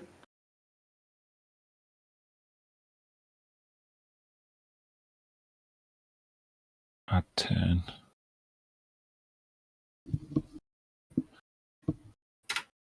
You can right click and do add turn, guys. Yeah. You don't have to reroll. Yeah, add turn. Right click your token, click add turn. John, is red exhausted or? No, I don't think so. I think you're the only Because one who isn't. I only had one exhaustion and I used Greater Restoration, and then I used one on you, but you had 2 effects on you, so. That's right. Yeah, Me. you got my spells. You got my hit points back, which was great. Yes, yeah. Okay. Are we all good? Everybody in the turn order? Oh, I haven't done Freddy or Nain yet. Whoops. Freddy. They just sort of stayed back and like, what are these idiots doing? Nain.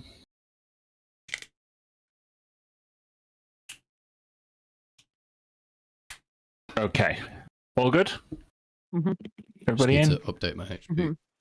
Oh, one of mine's not done it right. Hold on.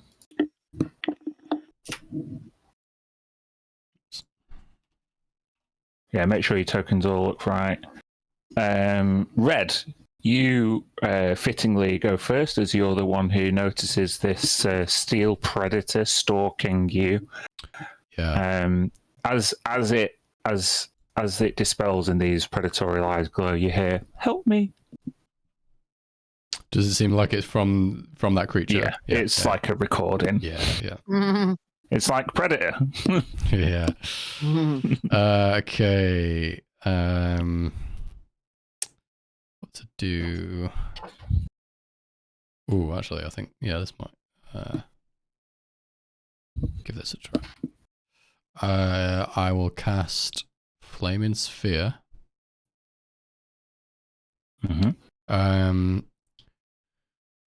So basically, yeah, so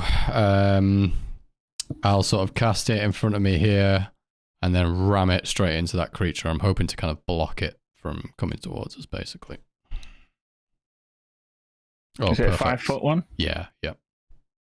I'm told with jump gate animations work a lot better. It looks good. Is it all animated to you? Oh, yeah. Yeah. Looks good. Very good. Cool. So you're trying to block its pathway? Yeah, I'll ram it into it to get the damage, but that's the okay. intent behind it. Yeah, is to hopefully it'll slow it down.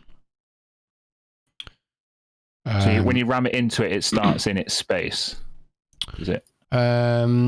Any creature that ends its turn within 5 feet will make the save, but it goes on to say if you ram the sphere into a creature, it must make the saving throw then. So okay.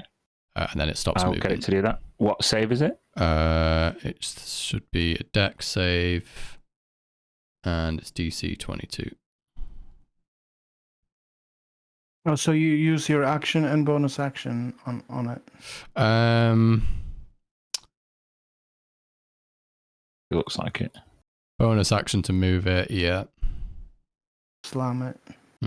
Yeah, it succeeded against the save. Okay, so I think it's still half damage, right? Half as much damage on a successful one. There we go. Oh, not a great roll, but plus Radiant Soul, 19 fire damage. But halved, so fire? 9. Oh. 9. Okay. It kind of bats a steel paw back at the sphere and lets out like a mechanical jaguar howl. Yeah. Nice. Is that the end of your turn? I think what I'll do is I'm going to hop over here just to this corner near Nain. In fact, would I be able to... You said it's difficult terrain, right? So... Yeah. Really, so I've only if you're got in like the 2 wall... squares. Yeah, it's difficult terrain. Yeah, I'll go like here. Okay. So I can still see where I'm concentrating, yeah. That's it. Tilly. Okay, I will use my bonus action to transform into an earth elemental. Okay, give me a sec.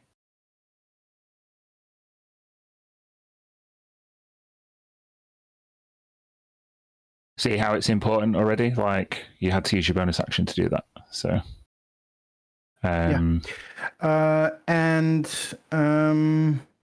just make you disappear. Oh, sorry. I'm full health. Yeah. Okay. And I will move up to right here. Oh, as you do, just move yourself like 5 feet back.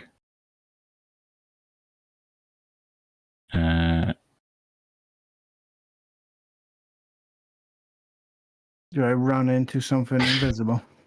Yeah. You run into it.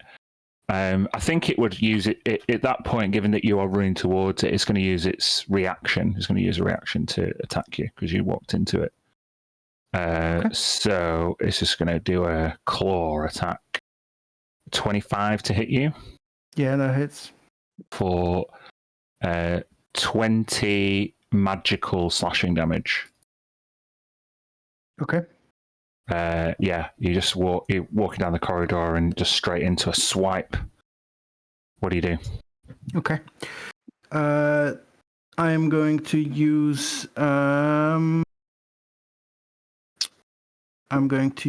my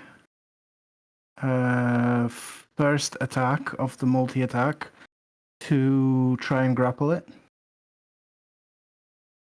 God damn it. Oh, shit. Yeah, sure. Roll. I only rolled a 13, so that's crap. Okay. It rolled a 22. So as he slashes, you try and grab its claw, and it's like its sleek metal claw just slides out of your grasp. Okay. With the second attack, I'm just gonna slam.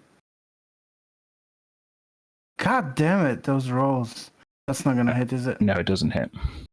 You break a rock over the steel predator's back and does nothing. That's all I got. Okay. Now, Mia, your attention is drawn back towards Red, and you hear the crack of the rocks over the steel predators back to the north way in front of you. Out of the rocks.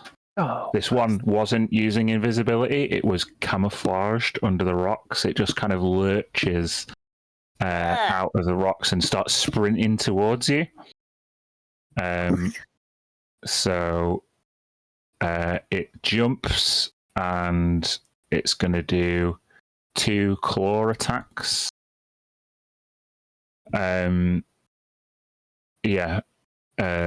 One will hit and one's a crit. So yeah, they both hit. So the 2 claw attacks total are 45 magical slashing damage. And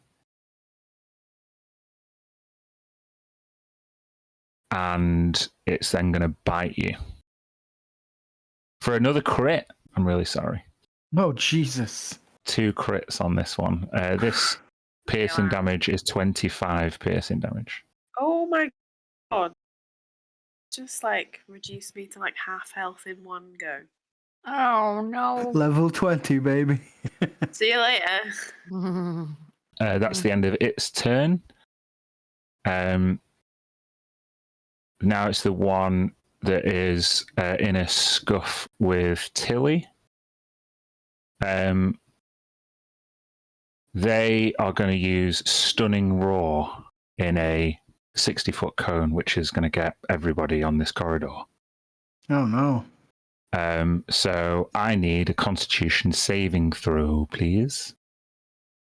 Oh, God, I hope this is going to be... Is exhaustion affecting this, yeah? No, it doesn't affect saves.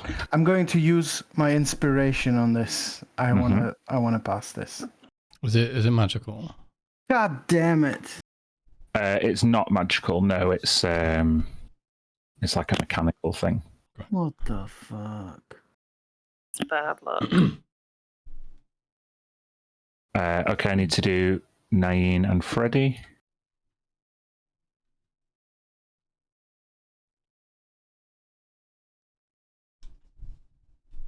Naeem fails, Freddy succeeds.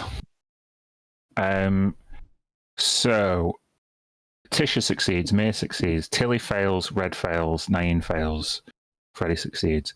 If you failed, take 27 thunder damage and drop everything that you're holding. Okay. You are stunned for 1 minute. Oh. But you can repeat the stun at the end of your turn. Okay. So, luckily, as an Earth Elemental, I'm not holding anything, so that's good. But unlucky, Thunder is my damage vulnerability, so I take double of what you said. What was that again? So, if you failed, it was 27 Thunder. 54. So, yeah. Yikes. Wow. What if you succeeded? If you succeed, then it's half of that, and you're not stunned. Is that 13 or 14? 27? 13. 13. Can I use a reaction? It depends. What is the trigger for your reaction? It's absorb elements. No, because you've not been I think the trigger is when you've been targeted with an attack that does a certain. The trigger is one reaction which you take when you take acid, cold, fire, lightning, or thunder damage. Oh, when you take thunder damage, then you can. I'm gonna do that as well. It I'm says gonna do it lessening as its well. effect on you. Yeah, so I'll take half that damage. Do I take half of 13? If you passed, then yeah, you take half of 13. So I take normal 27 Uh-huh. because absorb elements, yeah. And I can cast it because it's just somatic. Yeah. Cool. So have you used your reaction? I have used my reaction, yeah. And Okay. now I'm stunned anyway, so I don't have any reactions after that. Yeah. It can replace one of its attacks with that stunning roar, so it's going to do its other 2 attacks. 2 claw attacks on Tilly, which will be at advantage because you're stunned. Yes. So take another 31 magical slashing damage. Okay. Okay.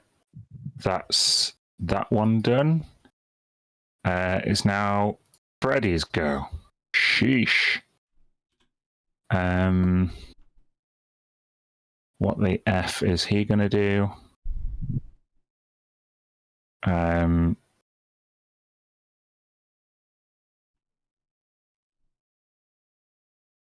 think he will have just seen everybody take this hit because everybody's been stood in a row. So he's going to cast a 6th level scatter. Him and up to 5 creatures. He teleports up to 5 creatures to an unoccupied space that he can see within 120 feet. If you are unwilling, if you don't want to move, you can make a wisdom save. If you allow Freddy to move you, then let me know. He would do it to himself. No, he wouldn't do it to himself. He's in a pretty good position. But he would do it to Nain, Red, Tisha, Mir, and Tilly, yeah. So, Yeah. does anybody not want to move? No, that's fine by me. I'm going to stay where I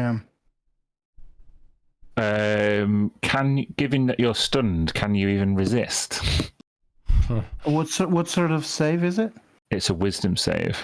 I think I still get the saves when I'm stunned. Okay, then do the save if you want to stay where you are. Nope. Nope. Okay. Getting bad rolls out of the way though. So, Freddy steps forward and casts Scatter, and he basically reorganizes the battlefield more tactically. And Tilly teleports behind the Steel Predator, cutting off its exit route. Mia goes behind the other Steel Predator, whereas Red gets on the beach behind. Tisha goes into this corner on top of the sewer pipe. Okay. Out of the water. And Nain goes to flank the Steel Predator. So yeah. That's Freddy's go. It's now the Steel Predator where Tilly and Nain are now either side. It can't get past where the flaming sphere is. So it's I just pretty wanted much to going to end its check turn. actually if I think my concentration would have gone from being stunned. Would that be right? You fail the con save? When you're stunned, you're incapacitated, and you lose all so it's gone. concentration. Yeah, it's gone. Cool. No probs. Okay, then the Steel Predator is going to get a... I mean, it could also use its stunning thing.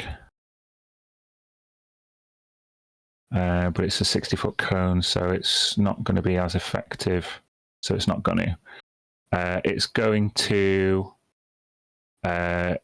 do a bite at Nain for 16.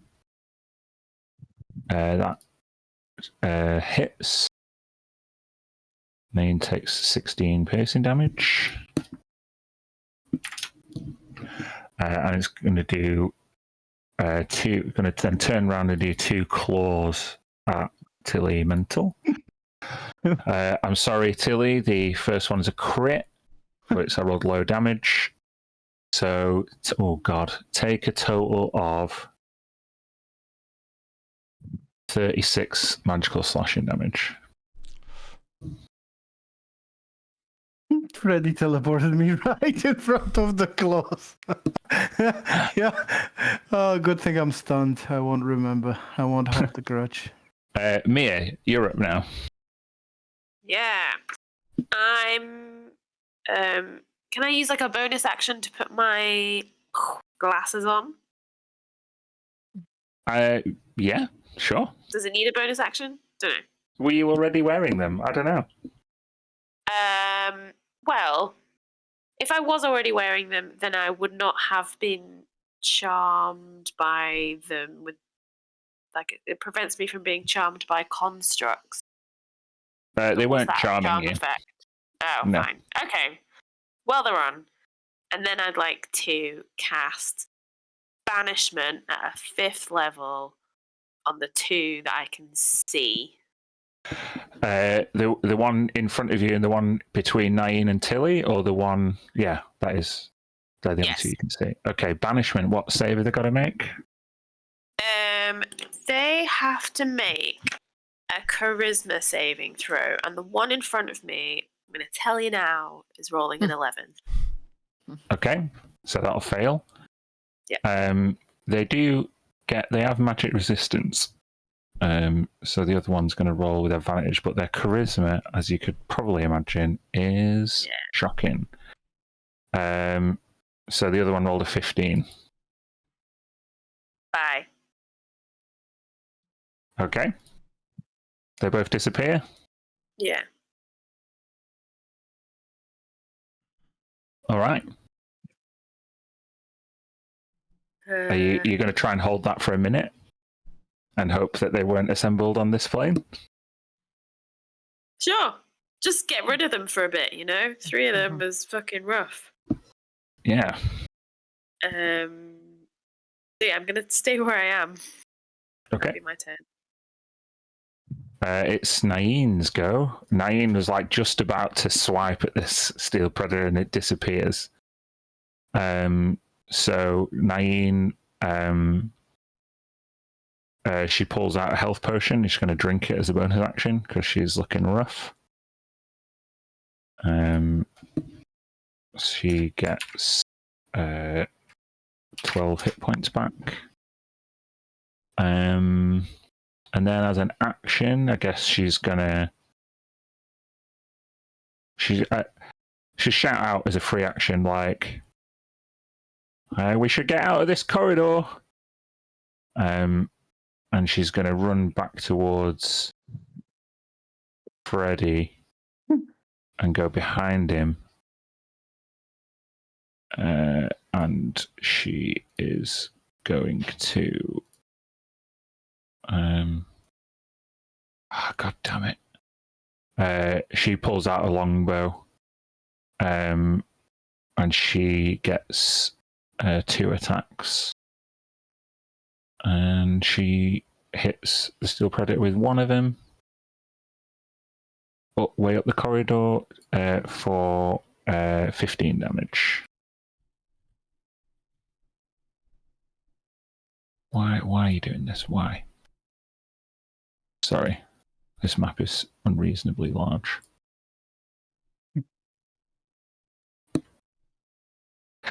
Okay.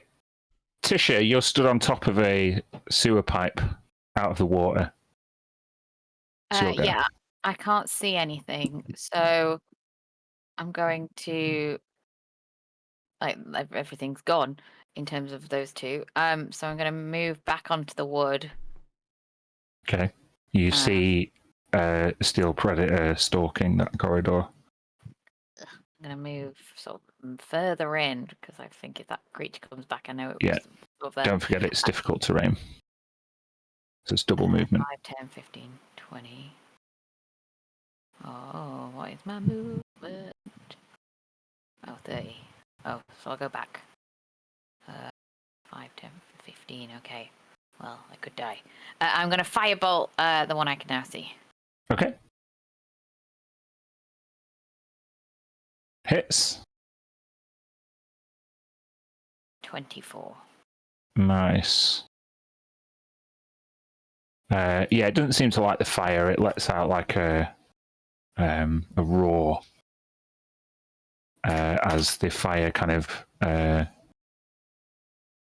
gleans off its like vaguely metallic form. You see, like it's not like a construct that's been built, and it's kind of like a machine. It's very animalistic, and it's like the metal kind of bends and shapes as it moves. This is like an advanced machine. It's like almost got like a liquid metal skin. Is that the end of your turn? Yeah. For now. Yeah. Oh, okay, Red, you're up. Yeah, I think I just need to make this save again, do I? Yeah, if you're stunned, then you can repeat the save at the end of your turn. It was con save. Yeah. 16. Still stunned. Never mind. Tilly, you're the same. Still stunned. Yeah, I'll do You the can same. repeat that save. Give me a second. Con, did you say? Yeah. Con. God Still damn stunned. it. These rolls. Okay. One steel predator has been banished. This other steel predator has not been banished, and he is going to, after being firebolted by Tisha, make a run. He lunges towards you, and he's going to do his attacks on you. Mm-hmm. So we'll do a couple of claw attacks. A 14, does that hit? Nope. Does a 19 hit? Yes. Okay. So only the claw attack, the bite attack will miss as well. So take 18 slashing damage.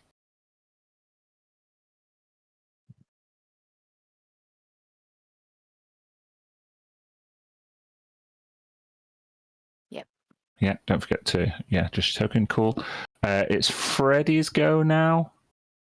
Did you miss me? Oh no, No, you I did failed the the stun. save. Oh. Yeah.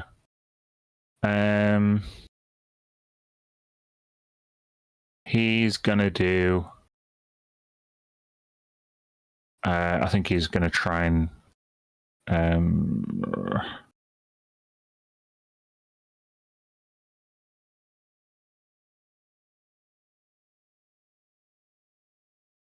He's gonna try.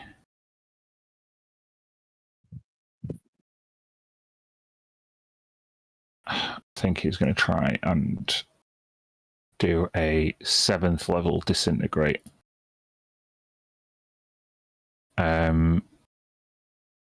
Which, someone remind me the save? Dex save.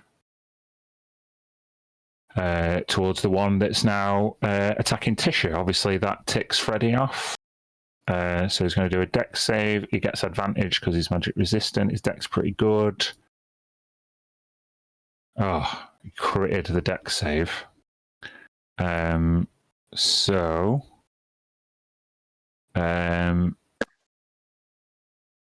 does it do nothing if they succeed? I think it's nothing on disintegrate.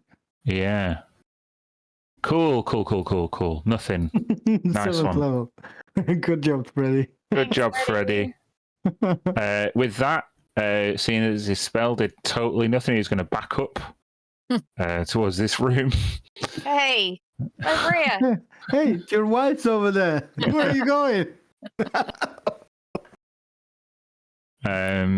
Okay, the other steel predator is banished. Mia, you're up.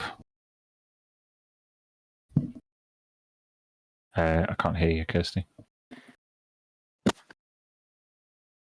Yo. Yo. I'm gonna use my action to close my mind. And therefore maintain concentration. And I think I'm gonna just move forward to get a better look down here, because I think we should probably escape.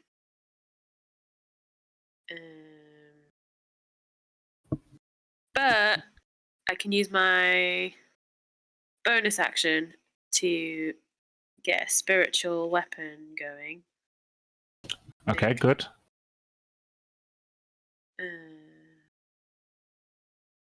Yes, I can do that because I've not cast the spell. Right by the construct. Just there? Yeah. I rolled an 18 to hit. That doesn't hit. Well, never mind. Okay. That's my turn. All right, it's Naeen's go. Naeen, with her longbow, pulls out a particular arrow and arcs it towards the predator. As the arrow arcs through the air, it explodes with a net. And it doesn't get advantage on this save because that's not a spell. And it will fail. So this steel predator takes 16 lightning damage, which actually doesn't seem to be as effective as you might hope.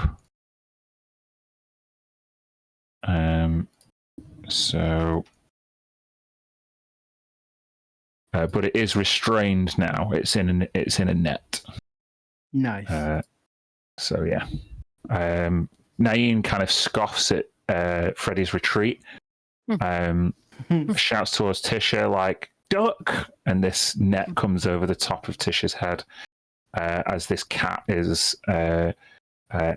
encapsulated in this electrified net. Given that it is now restrained, Tisha, you would have advantage on attacks against it. Cool. Also, does that mean I can move without being attacked as well, or could it still try? It can still. Can it? Or can it do? I can't. It I can. don't know, that's a good question. It can with disadvantage. With disadvantage, yeah. Cool. Okay. All right. Tisha is going to cast Green Flame Blade. Nice. Wielding what weapon? Well, that's a very good question, Mr. DM. Short sword. Okay. Thing. Okay, so you use your bonus action. Or no, use your action to cast Green Flame Blade, and as part of that action, you can do an attack with a short sword, and it does extra damage. Yes. So basically, do you get advantage on the attack? Never used this before, but I can. So is that what I'm doing? Yes. So Lucy, if you equip a short sword, I think you should be able to do Green Flame Blade as an action in your actions tab, which will automatically do the damage.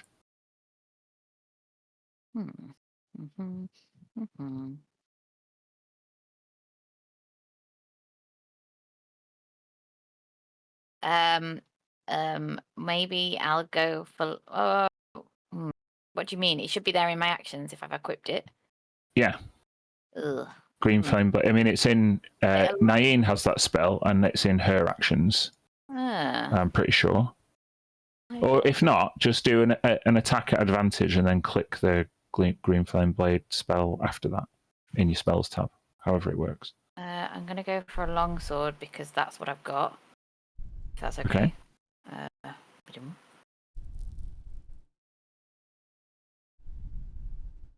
Okay, so 20. 20 just hits. And my damage is what I click here, right? Yeah, and then you got 16 on the green flame. It rolled it for you. Okay, so 16 from the 20, so 16 damage. Plus, the if you normal click sword. the longsword damage. Oh, So was it one-handed or two-handed? I think it's one-handed. Okay. So that is a total of 21 damage. I never do melee. Magical. Yet though, Pardon? because it's not over yet. Mhm. Because I yeah. absorbed elements from my reaction earlier, which gave me 1d6 thunder damage. Cool. If I'll just roll a d6. Probably immune to that. So 2 thunder damage Okay. as well. Nice. And if something else was around, it would hop. But there's nothing else around. No, there's no other enemy within 5 feet of it. But yeah, you pull out this sword and we bring it to bear on this netted steel predator. And as you stab it, it lets out a jaggerific howl. Anything else you're doing? Yeah. No. Stay No? put. Yep. Okay. Red, still stunned. Do you want to make that check? Yeah. Come on. Roll. Oh, worse than last time. Wah. Sorry about that. Tilly, you're still stunned. Do you want to make that check? Come on.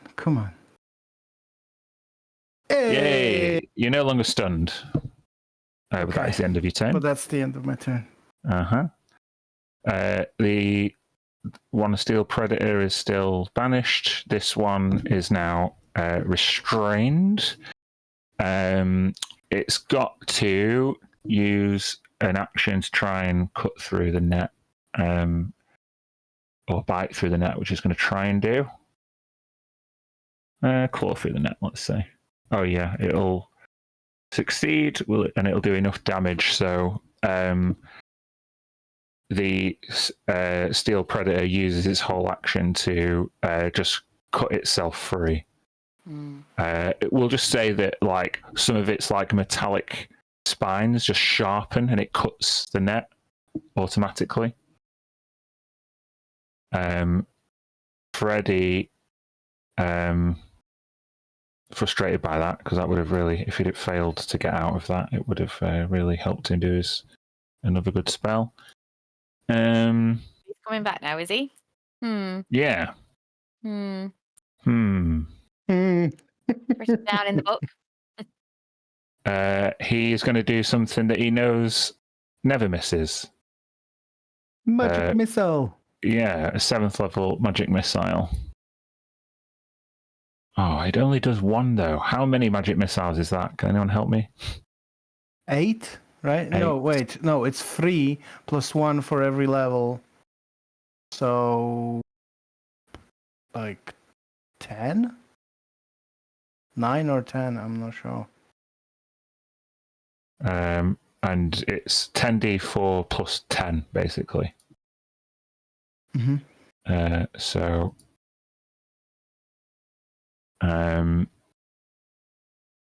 28, 38 damage. Nice.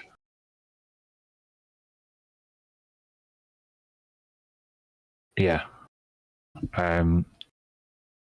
Your Cast some husband's helping ordnance. Yeah.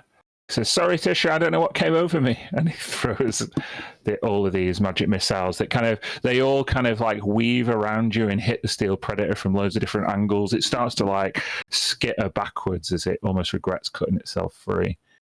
The other steel predator is banished, so we're back to Mia. You're muted, so Mia. Yeah. I'm gonna shout for everyone to follow me and Tilly. And I'm gonna take off this way, I guess. Okay. I will also close my mind again and give it another bop with the spiritual weapon. Yeah, 8 force damage. Yeah. No problem. All right. Nain, she takes a different arrow out and fires it over the top of Tisha. This one, it's got like a battery pack on it, and when it, we'll see if it hits first.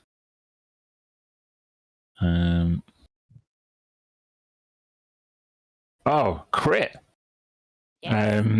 So when it hits, nice. it disperses an electrical charge, and with a crit, it will do 36 lightning damage. But again, it doesn't seem that as effective. So,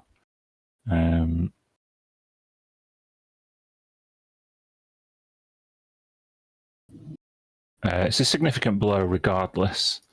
Nain is going to follow Mia's instructions. One, it's difficult terrain, don't forget, Mia.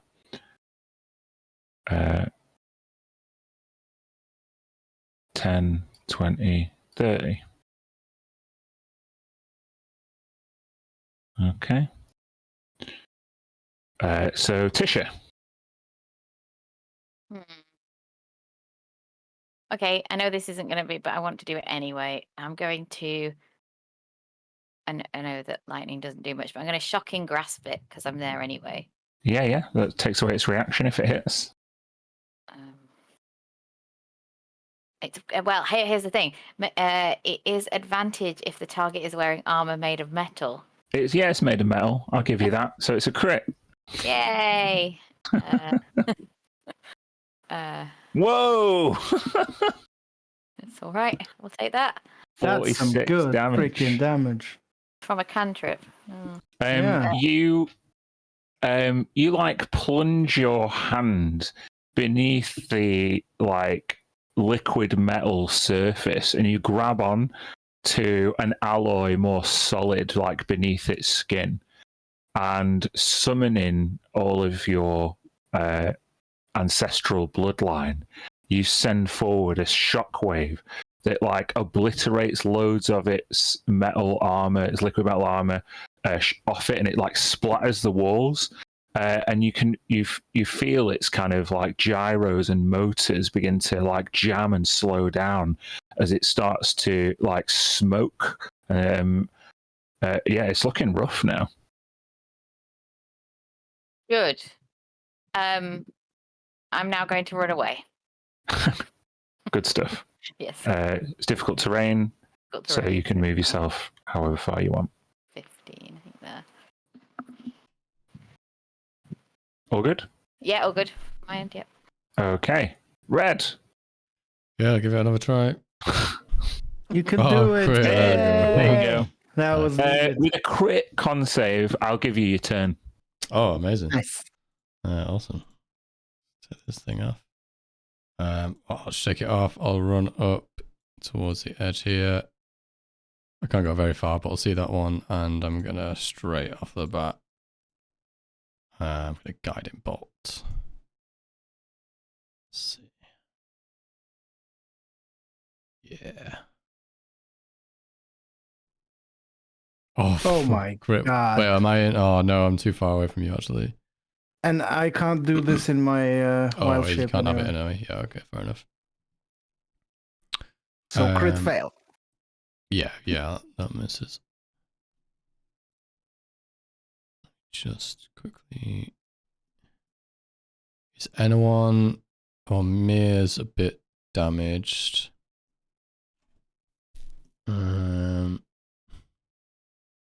60 feet range, yeah, okay. I'm gonna try some healing light on Mir. It's only running one at a time. Should be fine. Oh, wow! My God. That's one of the worst rolls I've ever seen in my life. I almost regret giving you your turn. Oh my God. You rolled 1, 2, 3, 4, 5 ones in a row. The game was just like, this isn't in the rules. Fuck you. Yeah. Wait, still 7 healing. Yeah, better than I'll nothing. take it. I'll take it. Okay, I'll just stand there as if I was still stunned. At least I got out of it. feeling better, but not really impacting the battlefield. Red returns to consciousness. Tilly, you're up. I'll speak through my telepathy to Mir, asking, because I have no idea what fucking happened. I got stunned and then teleported, and then there's no enemies. So I'm gonna say, did we win? Are we good? Can I reply now? Very quickly. No and no, but we should go. Okay. I'm going to use my bonus action to return to Tilly form, and then I'm going to use my action to turn into a. Let's go with fire this time. Fire elemental. Okay, bear with me. I could just keep doing this. It's insane. Yeah. Don't worry. Sure, I've got some funky fire elementals.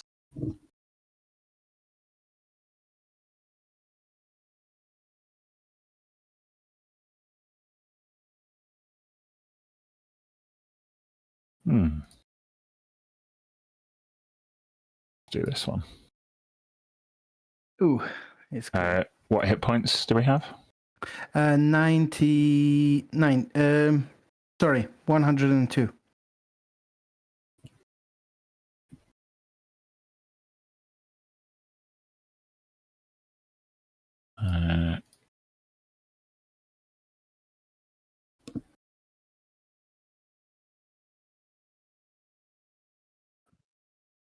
Okay. I'll take the earth elemental one away.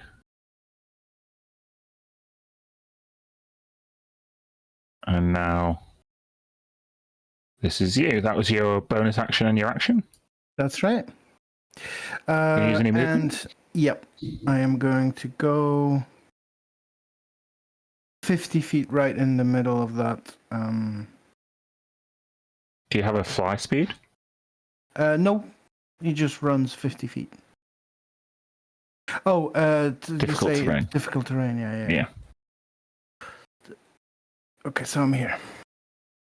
Okay. Yeah, actually. The steel predator now that's still here is gonna come down here.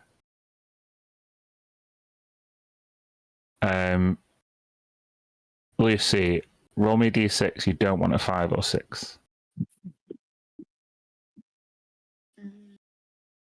2. Cool. It doesn't get its stunning roar back, which would have got you all. Oh no.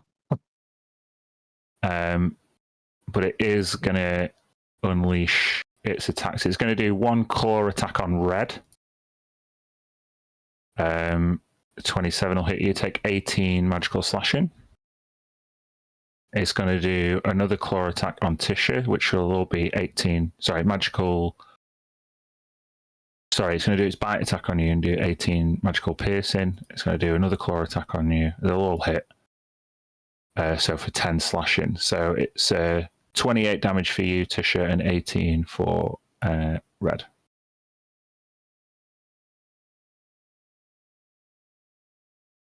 It's now Freddy's go. Freddy is gonna do something.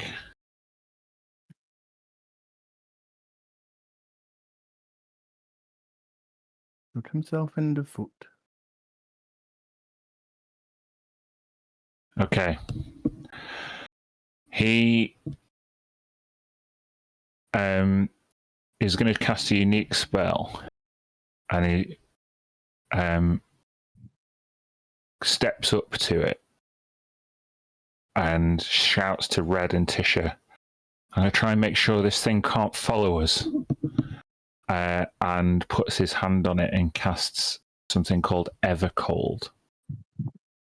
and this layer of permafrost breaches over the steel predator's skin, and it just freezes its joints up.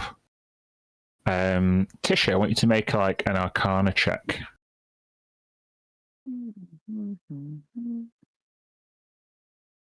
23. Okay, it takes. No, 13, because I'm. Oh yeah. Okay.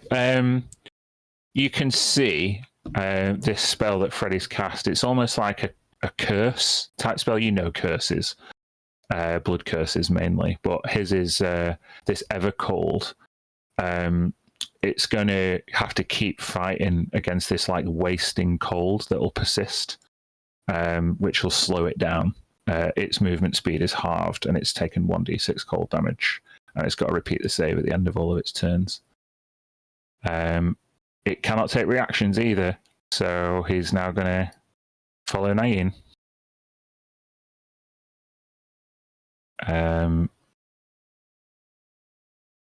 Steel Predator still away. Mia.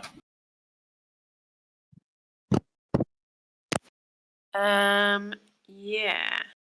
I'm gonna move my spiritual weapon. Bop on it. Smash bop it. it. Kill it. That would be nice. Hits for 7 force damage. Yeah, you like compound the pain as like it through its kind of like permafrost sheen. You smash it in one of its like important motors. It's like it starts to go. It's looking really rough. Cool.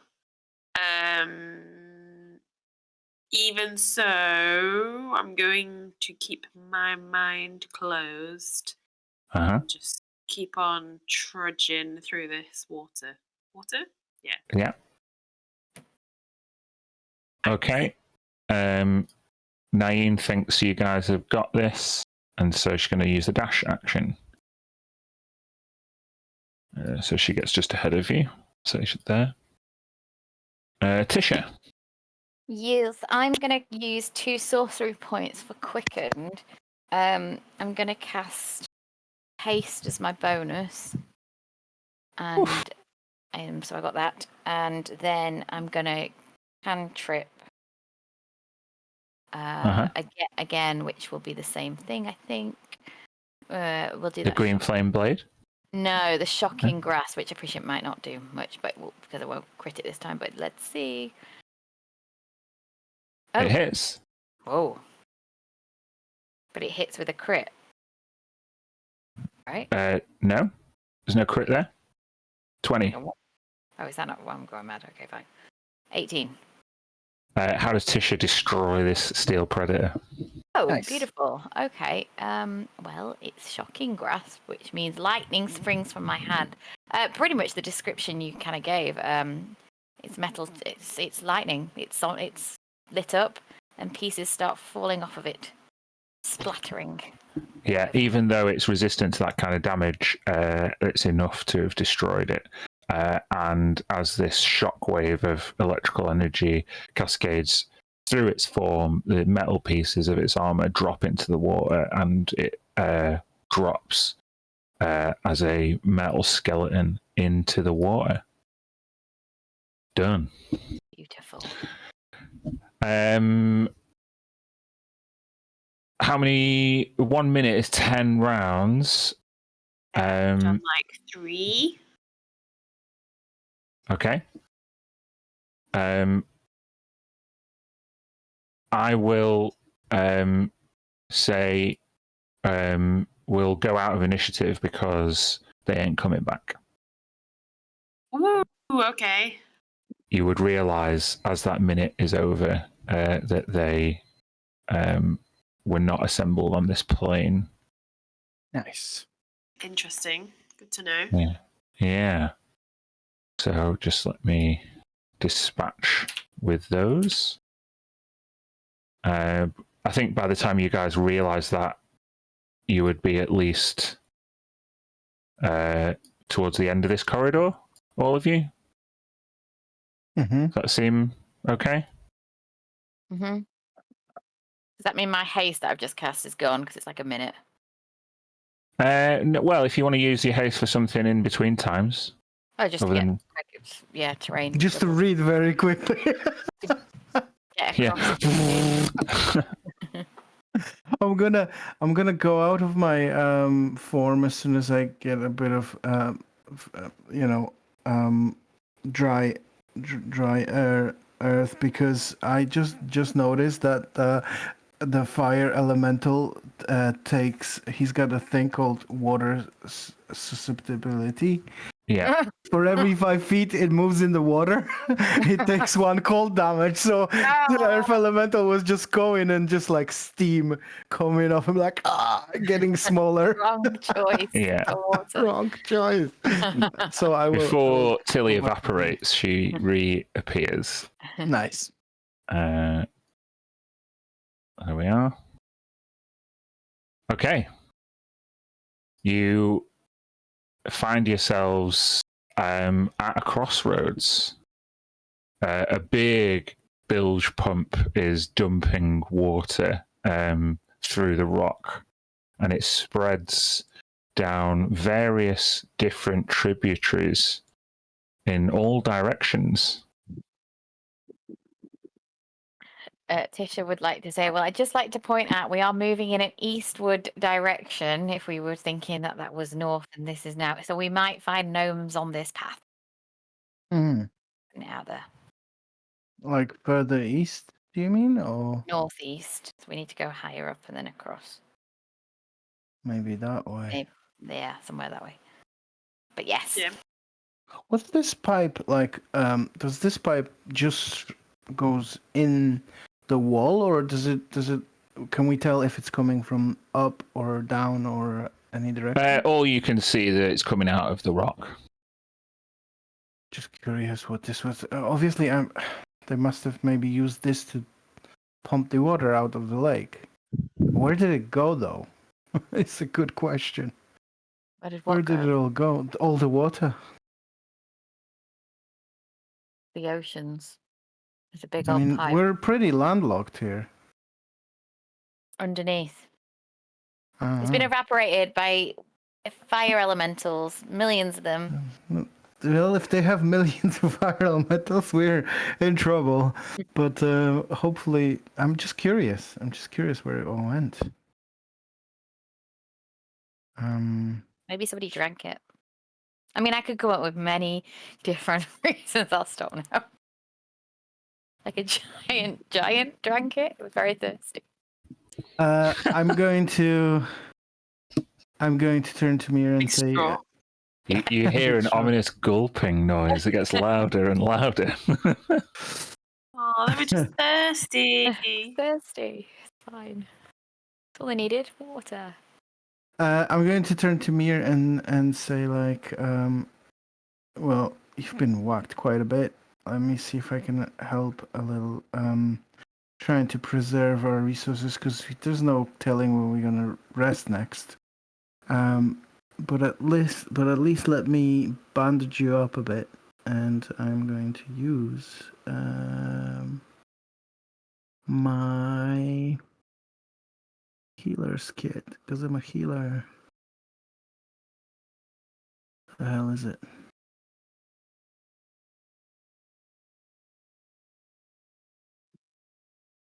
It's dropped out of my inventory. I haven't touched it. Weird. Oh, now I have it twice. What the hell? Well, anyway,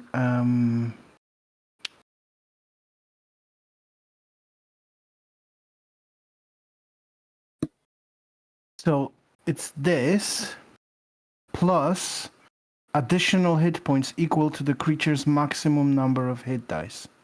So plus 20. So you get 27 healing from a few bandages. Thank you.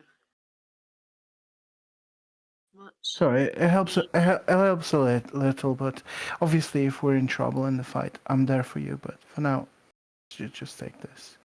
Sure. Thank you. the trickling of the water breaks. These are the only thing that breaks the silence, and you start to wonder what other surprises, what other creatures might you encounter in this network. That's Who built those things? Where did they come from? Why didn't they come back? yeah. Because drowned. maybe they drowned, or Yes. all the fire elementals they had just drowned in the water That's because right. they're stupid. So much drowning. So much drowning. I guess we're thinking that they found something here which they wanted. This is what we're trying to find out, aren't we? What, there's like a big portal to somewhere else, and they've all gone through it, I don't know, portal or including the water. a thing, including they took all the water with them. Jeez, we talk too much about water. I need to start writing these down. Tick them up. I'm gonna recast Pass Without a Trace because I lost concentration on the way, and I can do it on demand with no spell slots lost. So I will do that and say, well, maybe someone else can lead now. My Who's little on point? my little thing back then wasn't very successful. Oh, Who's well on done. point? Yeah, who's on point? Who's taking the lead? Tisha. Oh, me Tisha again. is. Okay. Okay. Tisha, you're trying to navigate the way that you saw briefly in the book. So I'm going to give you a survival check. At disadvantage because I'm exhausted. But because of the book, I'd have given you make it a straight roll for me. 14. Plus guidance from Mia. Oh, sorry, missed that. Yes. Yes, thank you. 4. 3. 17. Okay. I want you to roll me a d20. 20. Oh, no. Oh, no. Might be nice. Might be good. Oh, yes. One will be okay. Positive energy. You might have just Okay. rolled one Little asshole hedgehog. to fight instead of 20. Yeah, which direction are you going, Tisha? You lead the way? Northeast. Yes. You put your token where you can see where you want to go. Do I have to count my 15 to me? No, we're not in combat. You can just be where you want to be. To find some gnomes.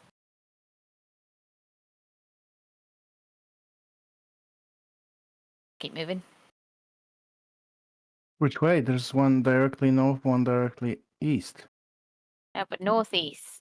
That's northeast. North would be up. Right? Yeah. Okay. If you follow in Tisha, gets to about here. I would like anybody wearing metal armor or carrying anything metal to make a strength saving throw. Weapons are metal, aren't they? Mm-hmm.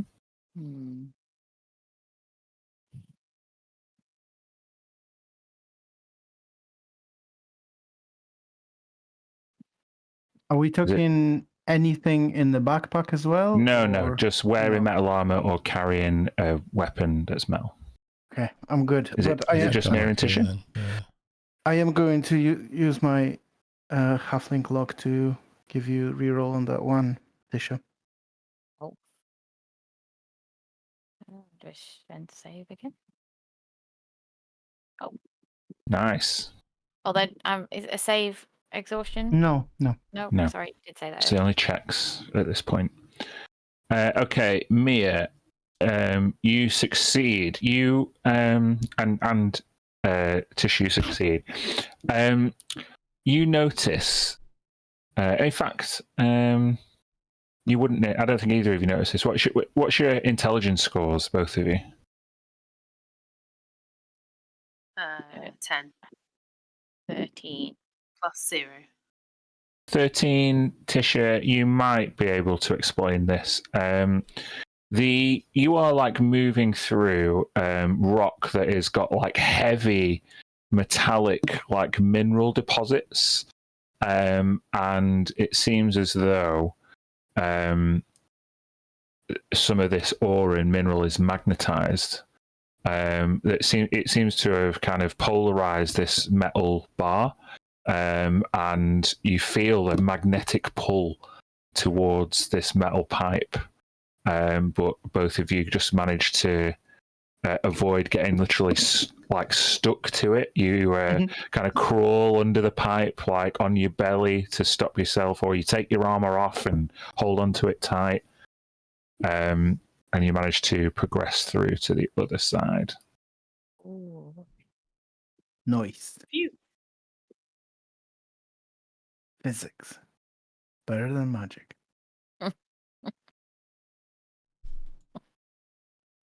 Okay. The corridor, this tunnel spreads across to the left. You can see there is some kind of enclosure. Mia and Freddy, you maybe see it off this way. Naeem and Tisha, you can see a wooden door ahead, and you can see the tunnel obviously go further off to the east. To the wooden door. The door, Arbane. Another Stay one. away. What condition is the wooden door in? Better than the last one. Tisha would like to put her ear against it to see if she can hear anything. I'll give you a perception check at disadvantage because you're exhausted. Perception? Yeah. Perception? 12. 12. You don't hear anything on the other side. There's nothing there. Let's carry on. Okay. No, I'm joking, Tilly. What can you do? What? Wait. I mean, yeah, I know you're kind of joking, but I mean, we have so many different possibilities and no idea where we're going, so we might just follow the road of least resistance and keep going where we don't have to mess with doors. Okay. I don't know. What road That's is just that? Well, like there. Okay. Right, and she points right that way. Okay, after you. Oh God, me again? Okay, fine. Let's do it. I will go into this corridor. You see an enclosure, and there's just a huge button in the wall. You don't do it. I found a button and I press it. As you press it, Freddy is like, "Hey, where did you all go?" What? Freddy notices that an illusory wall seems to have appeared in this enclosure. I'll draw it for you.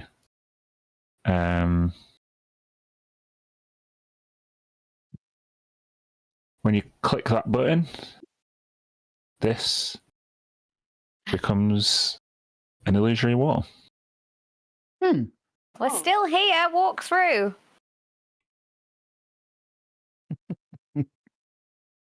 Naeem's like halfway sticking out.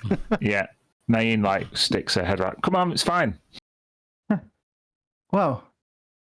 Sorry for just pressing it. I don't know what came over me, but lucky. I mean, this is not. I mean, harmless. What's the point of it? Safety thing. Anybody on this side hides. Like somebody Hide. runs in here from from something and presses the button and Maybe. then, Maybe this door has become really important now, Tilly. I I think I agree with you now. Yeah. Oh. See if we can open it.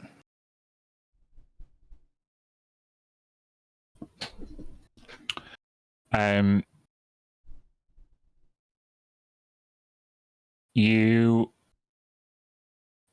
see that there is no. There is a handle, but the door is stopped. Who's trying the door? You tell me. Tisha? Tisha, what languages do you speak? Oh, well. Many a language. No. Abyssal? Many a language. Celestial, Common, Elvish, Primordial. Damn. There is some writing scratched into the door in like a banner type etching, but it's not a language that you understand. This one's out of my reading capabilities, guys, if you want to have a look. Oh, I've got my glasses on. I think I should be able to read it. Is that what they do? Yeah, it's like comprehend languages, isn't it? Yeah, Okay. I understand. Written languages as if you were under the effect of the comprehend language spell.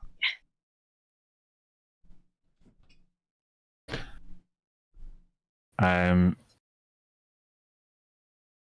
As you approach and you put the glasses on, or you kind of rest them at the bridge of your nose, you realise that the glasses are converting gnomish into common. Makes sense.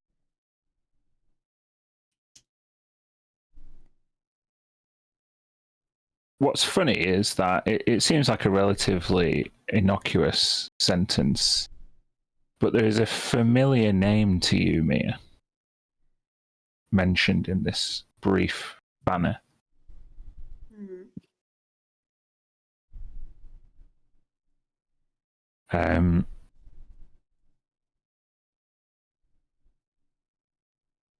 Bear with me 1 second.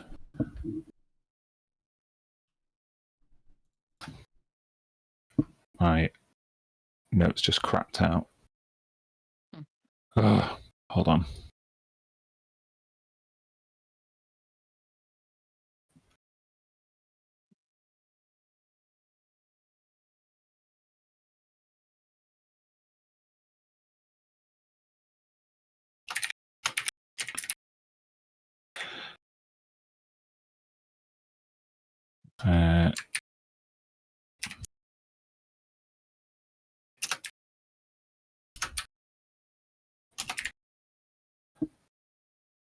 It says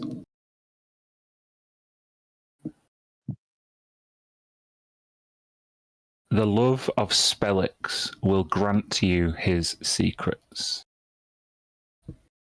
Oh.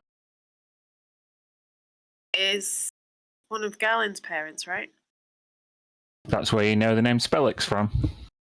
I mean, there might be other Spellixes, but we know from the newspaper that Spellix and his partner, his wife, were they the Rome Weavers? Mm-hmm. Worked here. Mm-hmm. The love of Spellix will grant you his secrets.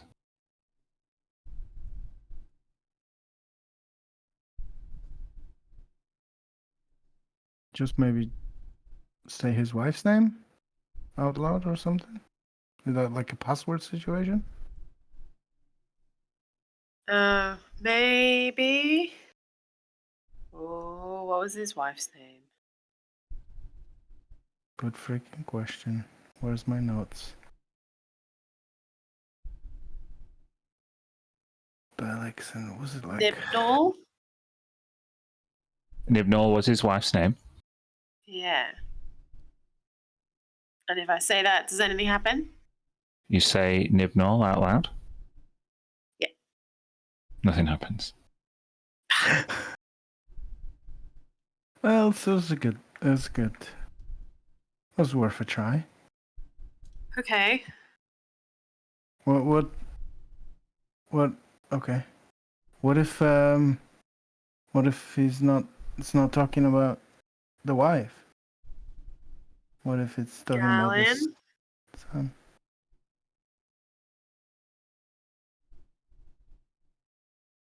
Do you say it? Are you describing a scene where Mia says this, or are you just asking me, the DM? Oh, I don't know. I can try and say Galen.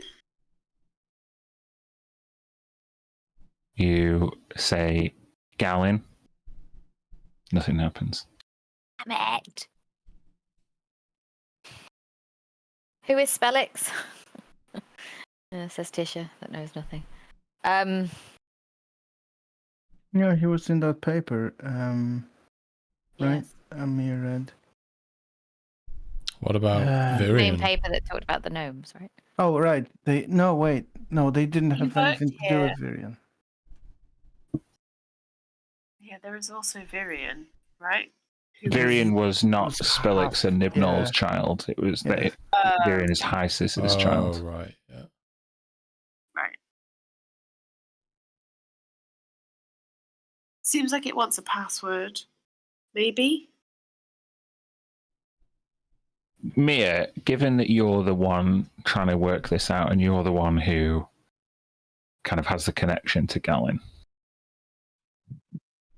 I'm going to make you. I'll help you with a successful history or religion check. Blah. But Guidance. rolling at disadvantage, thank you. Ooh. It's not horrible. 16? The 16.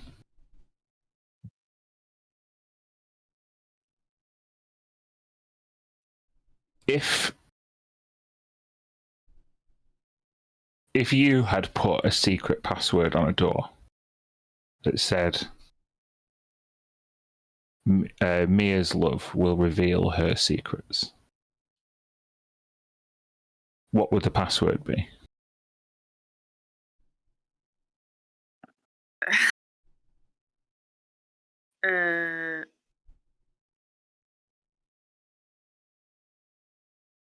Could be Mistra, could be Shuffins.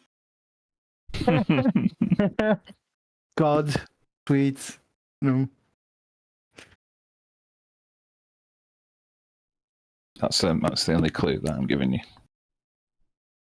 It sounds like it was probably hinting at the first one. But Who's the god? Oh, the amulet. The amulet is of a particular god, isn't it? And you know this. Amulet. Sorry, Kirsty, you cut out then. What did you say? I said I have that amulet, so I can have a look at it. You look at the amulet and you remember that there is a particular holy symbol of a particular denomination of a particular god on one side of it.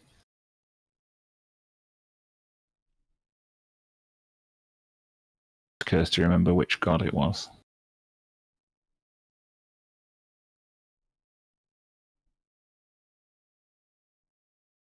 Oh, yes, I do. Ogma, right? Now, are you asking me, the DM, whether that's what the symbol means, or are you saying Ogma out loud? I was asking you, the DM. Okay, That's not helpful. Yeah, what? Jesus Christ. What's Mia doing now? Word of recall. I'll try Ogma. When you say Ogma, click, the door unlocks. Hey, well done. I didn't want to make it too obvious. Could have been either one. Yeah. Hold on. It was good tries. Not at full capacity. It was like pulling teeth. The little Zelda music ding unlocks, and you find yourself a little a small room that is chock full of scrolls, books, records, Oh, damn. loads of it. Raven.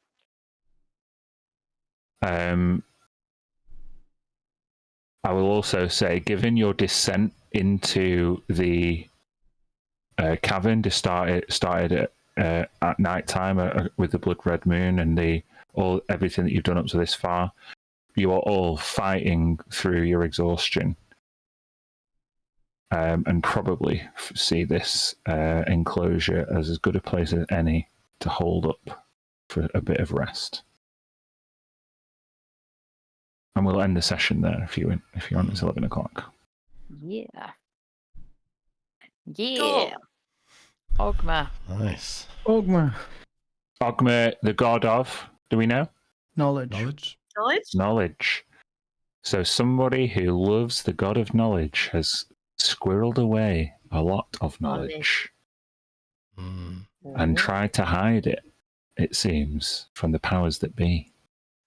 What secrets therein will you discover? We'll find out next week. All right. Cool.